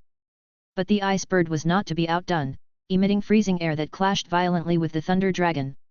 Lightning flashed and thunder roared in the sky. Below, the frozen surface cracked instantly, only to refreeze moments later. At that instant, Sanders and Aokiji rushed toward each other. Ice saber. A long sword of ice formed in Aokiji's hand. Armament Haki wrapped around it in an instant. Displaying his remarkable swordsmanship, Aokiji slashed fiercely toward Sanders. Sanders wasn't skilled in swordsmanship. His combat style relied on his iron fists. His fists, covered in armament Haki, collided with the ice saber. Clang, clang, clang. In the blink of an eye, a fierce battle unfolded. One wielded a sword, the other swung fists, their intense battle making sparks fly. Neither wielded an actual sword, yet the sound of metal clashing rang out. They exchanged blow after blow, neither giving an inch. In the sky, the thunder dragon roared, and the ice bird screeched. On the frozen surface, two figures darted back and forth like lightning, constantly colliding. Ice versus thunder, fists versus swords. They unleashed devastating attacks that could shatter the heavens and earth. The thick ice layer, sturdy enough to support giants, instantly shattered, and sea water gushed from the cracks. After all, this was not solid ground. To conserve energy, Aokiji hadn't frozen the sea with his full power. After a brief separation, the power of the thunder dragon and ice bird was exhausted. Sanders and Aokiji stood atop massive chunks of ice, facing each other. Your armament Haki is incredibly strong. I thought I was overestimating you, but you still managed to surprise me. Aokiji looked at the cracked ice saber in his hand, his eyes filled with seriousness. The terrifying armament Haki in Sanders' punches even shocked an admiral like Aokiji. It would have been impressive enough if Sanders had merely improved his physical abilities. But his armament Haki had developed even more than his physical combat skills. What a monster! There's even more you can't imagine, Aokiji. If this is all you've got, there's no way you'll catch me. Sanders shrugged, smiling. Underestimating me, hey. Aokiji's expression turned serious as he bent his knees and leaped into the air, crossing his arms over his chest. Ice block, twin spears. Two long ice spears formed before him, then shot rapidly toward Sanders. Sanders leaped into the air, meeting the ice spears with a punch. The freezing ice spears shattered instantly. But his hands were now covered in frost. With armament haki flowing through them, the ice was quickly broken off his hands. Lightning flash! Sanders transformed into lightning and appeared before Aokiji in an instant. His fist, crackling with lightning, swung toward Aokiji. 200 million volts, Thunder Punch. Chapter 37, The Ice Gauntlets and Battleship Sandbags. A terrifying column of lightning roared out from Sanders' fist, blasting toward Aokiji. Aokiji crossed his arms in front of his chest, wrapped in armament haki. Boom! Without any support under him, Aokiji was sent flying, his tall, lanky figure crashing into the ice. Aokiji has been sent flying. Could even an admiral be no match for Sanders? Seeing Aokiji thrown back, the Marines on the warship showed expressions of fear. Quiet! Admirals aren't so easily defeated, a Marine Rear Admiral scolded. As a Rear Admiral, he knew better than anyone the strength of an admiral. If a force representing the Marines' highest power could be defeated so easily, the world would have long fallen into the hands of pirates. The Rear Admiral looked at the battlefield, where lightning clashed with freezing air, and his expression became complex. As a Rear Admiral, he knew Sanders personally. He even used to consider Sanders, who had trained alongside him in the same Marine camp, as a rival to chase after. Years had passed, and while Sanders had broken out of Impel Down and was now fighting on par with an admiral, he himself was still just a Rear Admiral, with little improvement in strength. Damn monster! With such high talent, why did he betray the Marines? The Rear Admiral gritted his teeth. Just as the Rear Admiral had predicted, Aokiji quickly rose from the ice after rolling over twice. His face remained expressionless, and there was no sign of injury on his body. The lightning punch that could have instantly killed a Marine Vice Admiral had merely singed Aokiji slightly. Unfortunately for Sanders, Aokiji's hair was already curly, so no one could tell the difference after it had been singed by electricity. You're really something, Sanders. If you were still a Marine, Admiral Zephyr would be very proud, Aokiji said calmly, twisting his neck slightly. Sanders fell silent for a moment. In the entire Marine force, the only person who still held a place in his heart was Admiral Zephyr, the teacher who had only spent 2 years with him. That old man had truly tried to teach him everything he knew. If not for Zephyr's careful guidance, Sanders wouldn't have improved so quickly. The ability to deduce everything given to him by his power couldn't compare to the solid foundation built through Zephyr's training. Without Zephyr's teachings, Sanders would have been nothing more than a brute with strength but no idea how to use it. It was because Zephyr taught him the most basic aspects of combat that he could wield his newfound power almost perfectly. I'll twist off the head of the one who cut off Admiral Zephyr's arm, Sanders said softly. He would repay the debt of his teacher's guidance.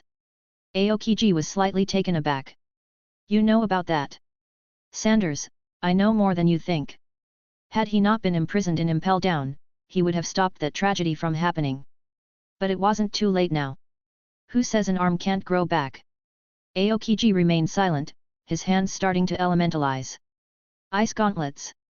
Armament haki wrapped around the ice. Aokiji swung his fists.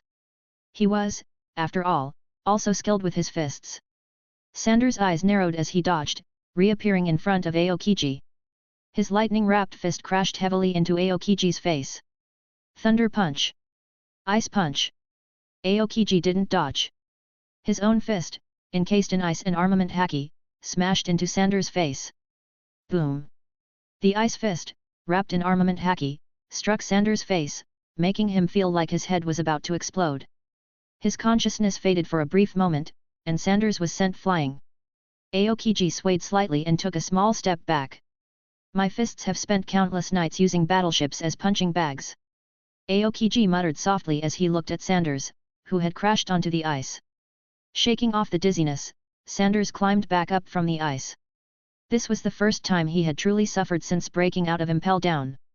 Battleship sandbags, hey! Near the G1 branch of the Marines, in a scrapyard of abandoned ships, 2 battleships had been used as punching bags. One belonged to the Marine hero Garp, and the other to the Admiral Aokiji standing before him. The two had trained their fists night and day, turning the battleships covered in thick iron plating into their personal punching bags. Aokiji and Garp had honed their fists to such an extent that they could rival any weapon. When they started exchanging blows, it had merely been a test of strength. Now, Aokiji was showing his true iron fists. Impressive, Aokiji. Looks like you've inherited Garp's real legacy, Sanders grinned, undeterred by Aokiji's power. On the contrary, he was more excited than ever. 500 million volts, Thunder God descent. Lightning gathered all around his body. Sanders transformed into the Thunder God, his entire form becoming a being of pure lightning. The dense electricity around him became so concentrated that it liquefied, creating craters on the ice surface as it dripped down and exploded. Aokiji. Let's have a real fight. Sanders roared as he charged at Aokiji. His voice resounded like the sound of thunder from the heavens, majestic and filled with divine authority. Aokiji, his body encased in ice, swung his fists to meet the attack. Lightning and ice clashed. Armament Haki against armament Haki. Armament Haki infused with advanced emission techniques clashed against its equal. Fist against fist. The two once again engaged in a brutal hand-to-hand brawl, as they had done at the beginning of their fight. The terrifying battle felt like the end of the world. Sanders fought like a beast born from lightning, savagely unrelenting, seemingly immune to pain and fatigue. Aokiji, like an immovable block of ice that could freeze anything, constantly unleashed freezing air, attempting to subdue the beast. The two clashed repeatedly on the ice. When one section of ice shattered, they would simply move to another. The seawater that surged from the shattered ice would quickly refreeze due to the cold released by Aokiji during the fight. The frozen ice would then be shattered again by the lightning. This cycle continued endlessly. The Marines watching from a distance could hardly keep up with their movements. This is the terrifying power of an admiral. It's too scary. Even so, Sanders is still fighting evenly with Aokiji. Just how strong is he? The Marines looked on in disbelief at the distant battlefield. Who would have thought that the man who had joined the Marines 5 years ago, only to later betray them, had grown to this extent? Chapter 38, Moa Moa no Mi, Divine Punishment, Thunderous Giant Hand. After fighting for an hour, Aokiji and Sanders finally parted, gasping for breath. Ha, ha! This is exhilarating, Aokiji. Sanders said excitedly between heavy breaths. The Thunder God descent form was exhausting, and each punch consumed a significant amount of lightning power, draining his stamina rapidly. But despite the exhaustion, Sanders was thrilled. This fight was far more enjoyable than the one with Magellan. Though Magellan's venom fruit was formidable, it was somewhat countered by Sanders' rumble fruit. Additionally, a guy who spends most of his day sitting on a toilet doesn't have much time to train. In a wide open space, Magellan couldn't fight to this extent. On the other hand, Aokiji was a much tougher opponent. You're not bad yourself, Aokiji replied, his chest heaving from the effort. His suit and vest were torn to shreds, revealing his solid muscles beneath. It's just that this battlefield isn't ideal. It'd be much better on solid land. Sanders looked regretfully at the cracked and shattered ice beneath them. Yeah, this isn't as solid as real ground. As he glanced up to check the sky, Sanders noticed the thick clouds overhead, making it impossible to tell what time it was. Let's wrap this up. I'm getting hungry, Sanders said with a grin, looking at Aokiji. You really think you can defeat me in such a short time? Aokiji raised an eyebrow in surprise. By this point in the fight, Aokiji was sure that Sanders had reached the level of an admiral. However, for two fighters of admiral strength to determine a winner, they would need to fight for days, if not nights. At that point, it wouldn't just be a matter of deciding victory but also a life and death struggle. A loss could mean broken limbs or worse, mutual destruction. Ha, Sanders chuckled, his grin making Aokiji feel uneasy. In a flash, Sanders disappeared, moving 10 times faster than before. Aokiji's face tensed. He threw a punch in the direction he sensed Sanders, but Sanders vanished again. Moa Moa no Mi fruit, tenfold speed. This power came from a devil fruit ability acquired in Impel Down, allowing Sanders to multiply his speed, strength and other attributes by several times.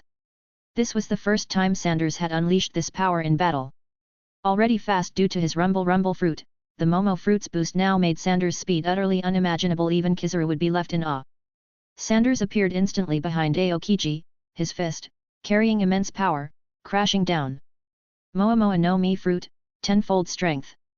The simple, unembellished punch slammed into Aokiji, who was caught completely off guard.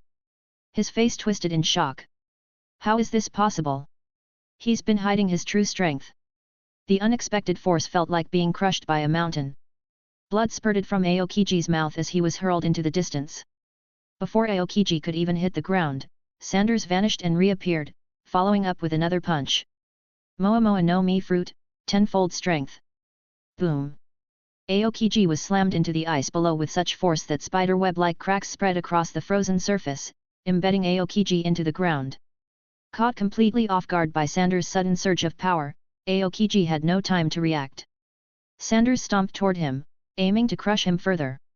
Aokiji barely managed to roll out of the way as Sanders' foot shattered the already cracked ice, causing seawater to surge up from below. "What's going on with you?" Aokiji asked in disbelief, clutching his chest. Though the fight had been intense, Aokiji had been giving it his all. He had thought Sanders was near his limit, but now his speed and strength had suddenly multiplied. This kind of power-up was beyond imagination. Without answering, Sanders continued to press his attack. Each strike was more powerful than the last, forcing Aokiji to retreat again and again. Ice wall. Aokiji summoned an ice barrier, hoping to buy a moment to breathe. Bang! Sanders, like a savage beast, smashed through the ice with brute force and rushed forward. Within moments, Aokiji was hit several times and sent flying. Not giving him a chance to recover, Sanders leapt into the air, gathering all the lightning around his body. 800 million volts, divine punishment descends.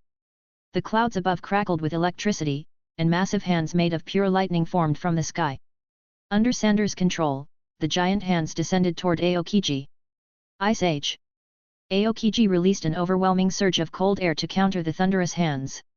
The violent clash of energy created a massive shockwave, ripping through the surrounding area. A nearby ship belonging to the Celestial Dragons was completely destroyed by the force of the blast, debris scattering in all directions. Even marine warships far from the battlefield were pushed back hundreds of meters by the waves of energy. Marines clung desperately to the ships to avoid being blown away. This is terrifying. Are those two even human? A Marine Rear Admiral clung to the mast, eyes wide in disbelief as he watched the battlefield. From their distance, the two fighters appeared as tiny specks. Only through binoculars could they see any details of the battle, yet even from far away, the impact of the fight reached them. Back on the battlefield, Aokiji was bent over, hands raised in front of his chest in a pushing motion, continuously releasing freezing energy to try to stop the giant thunderous hand. But the relentless lightning kept eroding his ice and freezing power, slowly closing in on him. By the time the hand reached Aokiji, more than half of it had already been destroyed, leaving only a small portion intact. Yet even so, it smashed down with overwhelming force. The terrifying lightning hand shattered the ice surface and sent Aokiji plunging into the sea. The battle was over. Staring at the massive hole in the ice, Sanders released his Thunder God descent form and waved toward the distant marine warship before heading back to his ship. His small boat, shielded by the wreckage of the Celestial Dragon's ship, had been spared most of the damage from the shockwaves. This was Sanders' first time defeating a Marine Admiral head-on, though he had taken advantage of the battlefield once Aokiji fell into the sea, his Devil Fruit abilities became useless. On solid land or an island, it wouldn't have been so easy. Even so, Sanders had sustained several frostbite injuries. The Ice Fruit's power was no joke. Still, the battle had been fruitful. He opened his system panel. You have fought a fierce battle with Aokiji. Ice Fruit deduction time has been reduced by 2 years. In just 2 hours of combat, the deduction time for the Ice Fruit had been cut nearly in half. This was largely due to Sanders taking several of Aokiji's attacks head-on, allowing the pure freezing energy to inflict injuries that, in turn, aided in his deduction process. However, this approach only worked against fruits with less direct offensive power like the Ice Fruit. Against stronger opponents, he wouldn't dare take such risks. He certainly wasn't about to tank a blast from Kaido's Fire Dragon Torch or Whitebeard's Quake powers just for deduction. If necessary, he could always fight more battles to further his deduction. After all, at 19 years old, Sanders had plenty of time to grow stronger. It was better to play it safe. Chapter 39, Bounty Surge, 2,439,000,000 berries. Could Admiral Aokiji have been defeated? Why hasn't he resurfaced yet? Did he fall into the sea? Admiral Aokiji is a Devil Fruit user, he can't swim. What does Sanders mean by waving at us? Is he mocking us? Or does he want us to fish the Admiral out? With no sign of movement from Aokiji under the frozen surface, the Marines watching from afar grew increasingly alarmed. The rear admiral aboard the battleship hesitated, his eyes flickering with indecision. He wasn't sure whether to go and rescue the admiral. Sanders, using his powers, shattered the ice surface with lightning and sailed away. Seeing Sanders leave, the Marines finally scrambled toward Aokiji's location in a panic. The battleships couldn't move through the frozen sea, so they had to go on foot. Before they could reach him, a pair of hands emerged from the icy water. Aokiji crawled out of the icy hole, looking utterly disheveled. His entire body was charred, and his tattered clothes were riddled with burnt holes, barely covering his vital areas. Spitting out a mouthful of blood, Aokiji looked at the receding ship with a complicated expression. The news of a celestial dragon being killed and Admiral Aokiji being defeated spread quickly across the sea. At the same time, Sanders' bounty surged. 2,439,000,000 berries. His bounty skyrocketed by nearly $1 billion. Newspapers fluttered across the ocean like snowflakes, sending the entire world into a frenzy. 2,439,000,000 berries. The great pirate Sanders. World noble celestial dragon slaughtered. The massacre on the luxury yacht, exploring the grudge between the marine trader and the celestial dragons.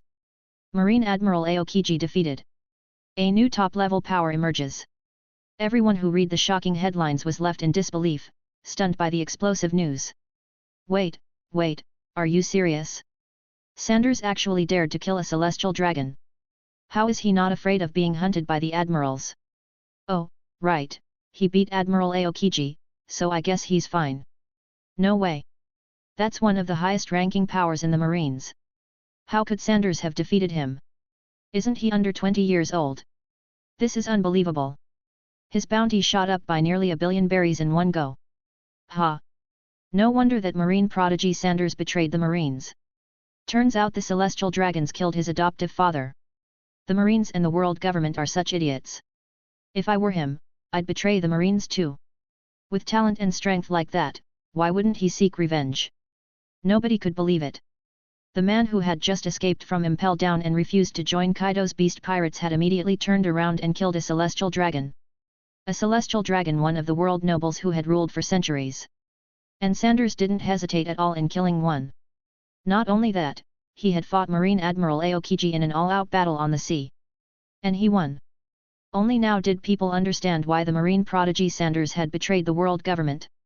Many pirates took delight in the situation. The Marines and the world government had nurtured a powerful enemy with their own hands. At Marine headquarters, Fleet Admiral Sengoku angrily slammed the newspaper onto his desk. These people will report anything these days. It's outrageous. The newspaper featured a detailed account of why Sanders had betrayed the Marines. It came from the World Economy News, led by Morgans, one of the emperors of the underworld. After learning about Sanders' reasons for leaving the Marines, Morgans had been looking for an opportunity to publish the story. Now, with Sanders killing a celestial dragon and defeating an admiral, Morgans had seized the chance to release the news. Sengoku could already foresee how this information would shake the Marines' faith in their sense of justice. This was inevitable, Sengoku, said Vice Admiral Tsuru calmly. Since Sanders escaped, it was only a matter of time before this became public knowledge. How is Aokiji doing? Sengoku asked. He'll need at least 2 months of recovery. Sanders' strength has exceeded our expectations. Even if 2 admirals had tried to arrest him at Sabayati Archipelago back then, they might not have succeeded, Tsuru remarked. Who could have imagined that in just 3 years at Impel Down, his strength would grow to this level? Sengoku sighed, massaging his temples in frustration. Sanders has already made a name for himself. Unless the world government is willing to take drastic measures, it will be very difficult to apprehend him, Tsuru said calmly. Sengoku shook his head. Are you suggesting we set a trap using that celestial dragon? Impossible. The world government and the 5 elders would never agree to that. For now, let's focus on how to quell this storm. At Amazon Lily, Pirate Empress Boa Hancock sat in her palace. Her sister, Sonia, came running in with a newspaper in hand. Sister, Sanders really killed a celestial dragon. He even hung their head on a ship's mast. Hancock's expression changed as she took the newspaper from her sister.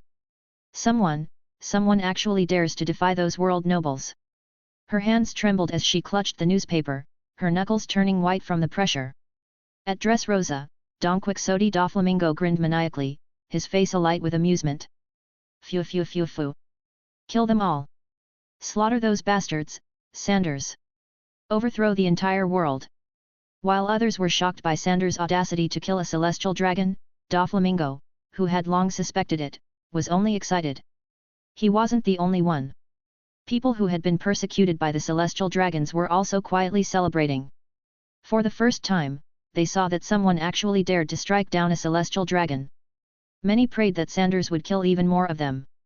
Chapter 40, Jaya Island, heading to Skypiea. After his battle with Aokiji, Sanders arrived at Jaya Island. He planned to go to Skypiea. There were several things he needed there. One of them was Enel, the user of the Goro Goro no Mi, Rumble Rumble fruit. Whether recruiting him as a crew member or killing him to obtain the devil fruit, it was a win-win deal for Sanders. Another was the technology contained in the Arc Maxim. The third was the ancient city made entirely of gold.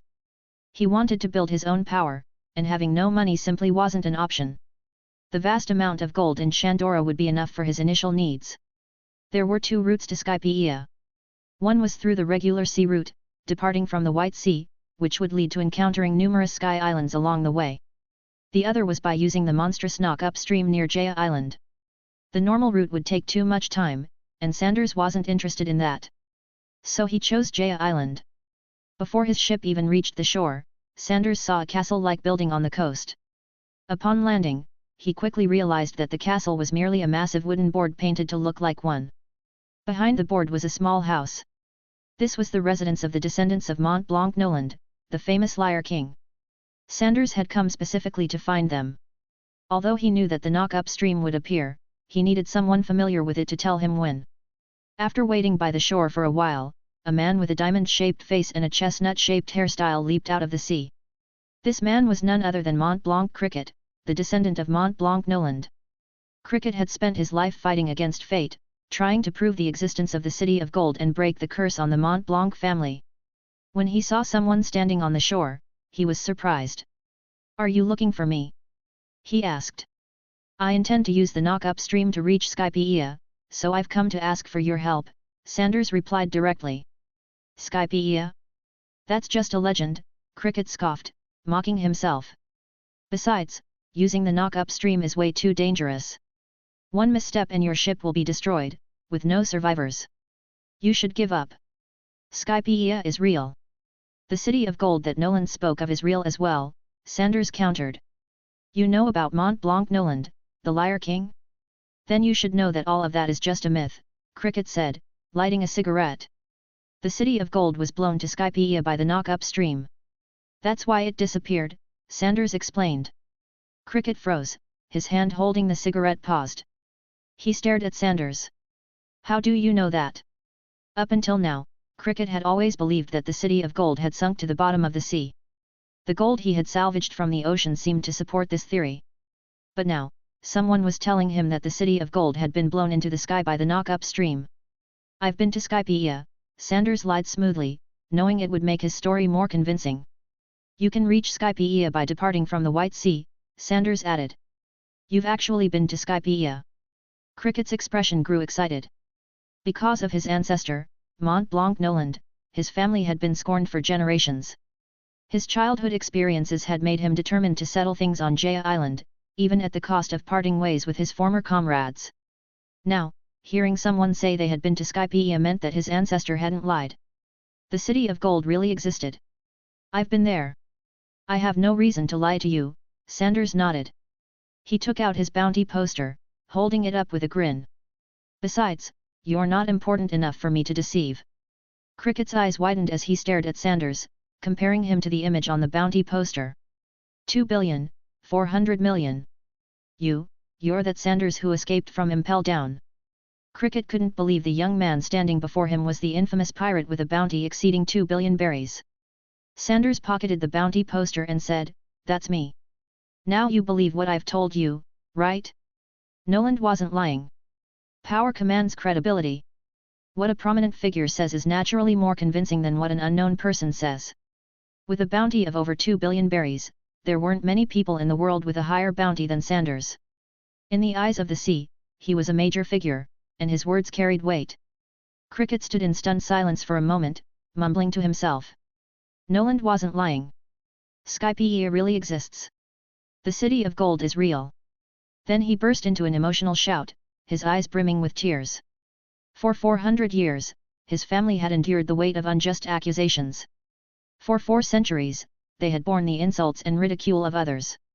His ancestors' story had even been turned into a fairy tale, spread across the North Blue. But now, at last, the truth had come to light. His ancestor hadn't lied. The city of gold truly existed. If anyone else had told him this, he wouldn't have believed it. But the man standing before him was different. This was a pirate with a bounty of over 2 billion berries, a great figure of the sea. As the man himself had said, Cricket wasn't worth lying to. Sanders silently watched the emotional Cricket without interrupting him. Years of suppressed emotions needed an outlet. After a while, Cricket calmed down and bowed deeply to Sanders. Sorry for my rudeness. Thank you so much for bringing me this news. Sanders replied, You're welcome. I need your help as well. The knock upstream is extremely dangerous. Are you sure you don't want to reconsider? Cricket asked once more, not wanting the person who brought him such good news to perish at sea. No need. Just help modify my ship and tell me when the knock upstream will erupt, Sanders said, shaking his head.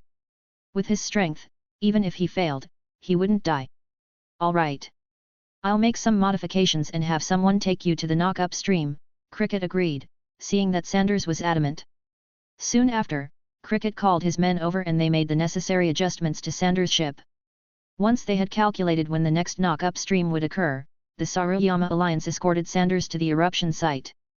Before departing, Sanders told Cricket that, if he had the chance, he would ring the golden bell. Thanks for listening.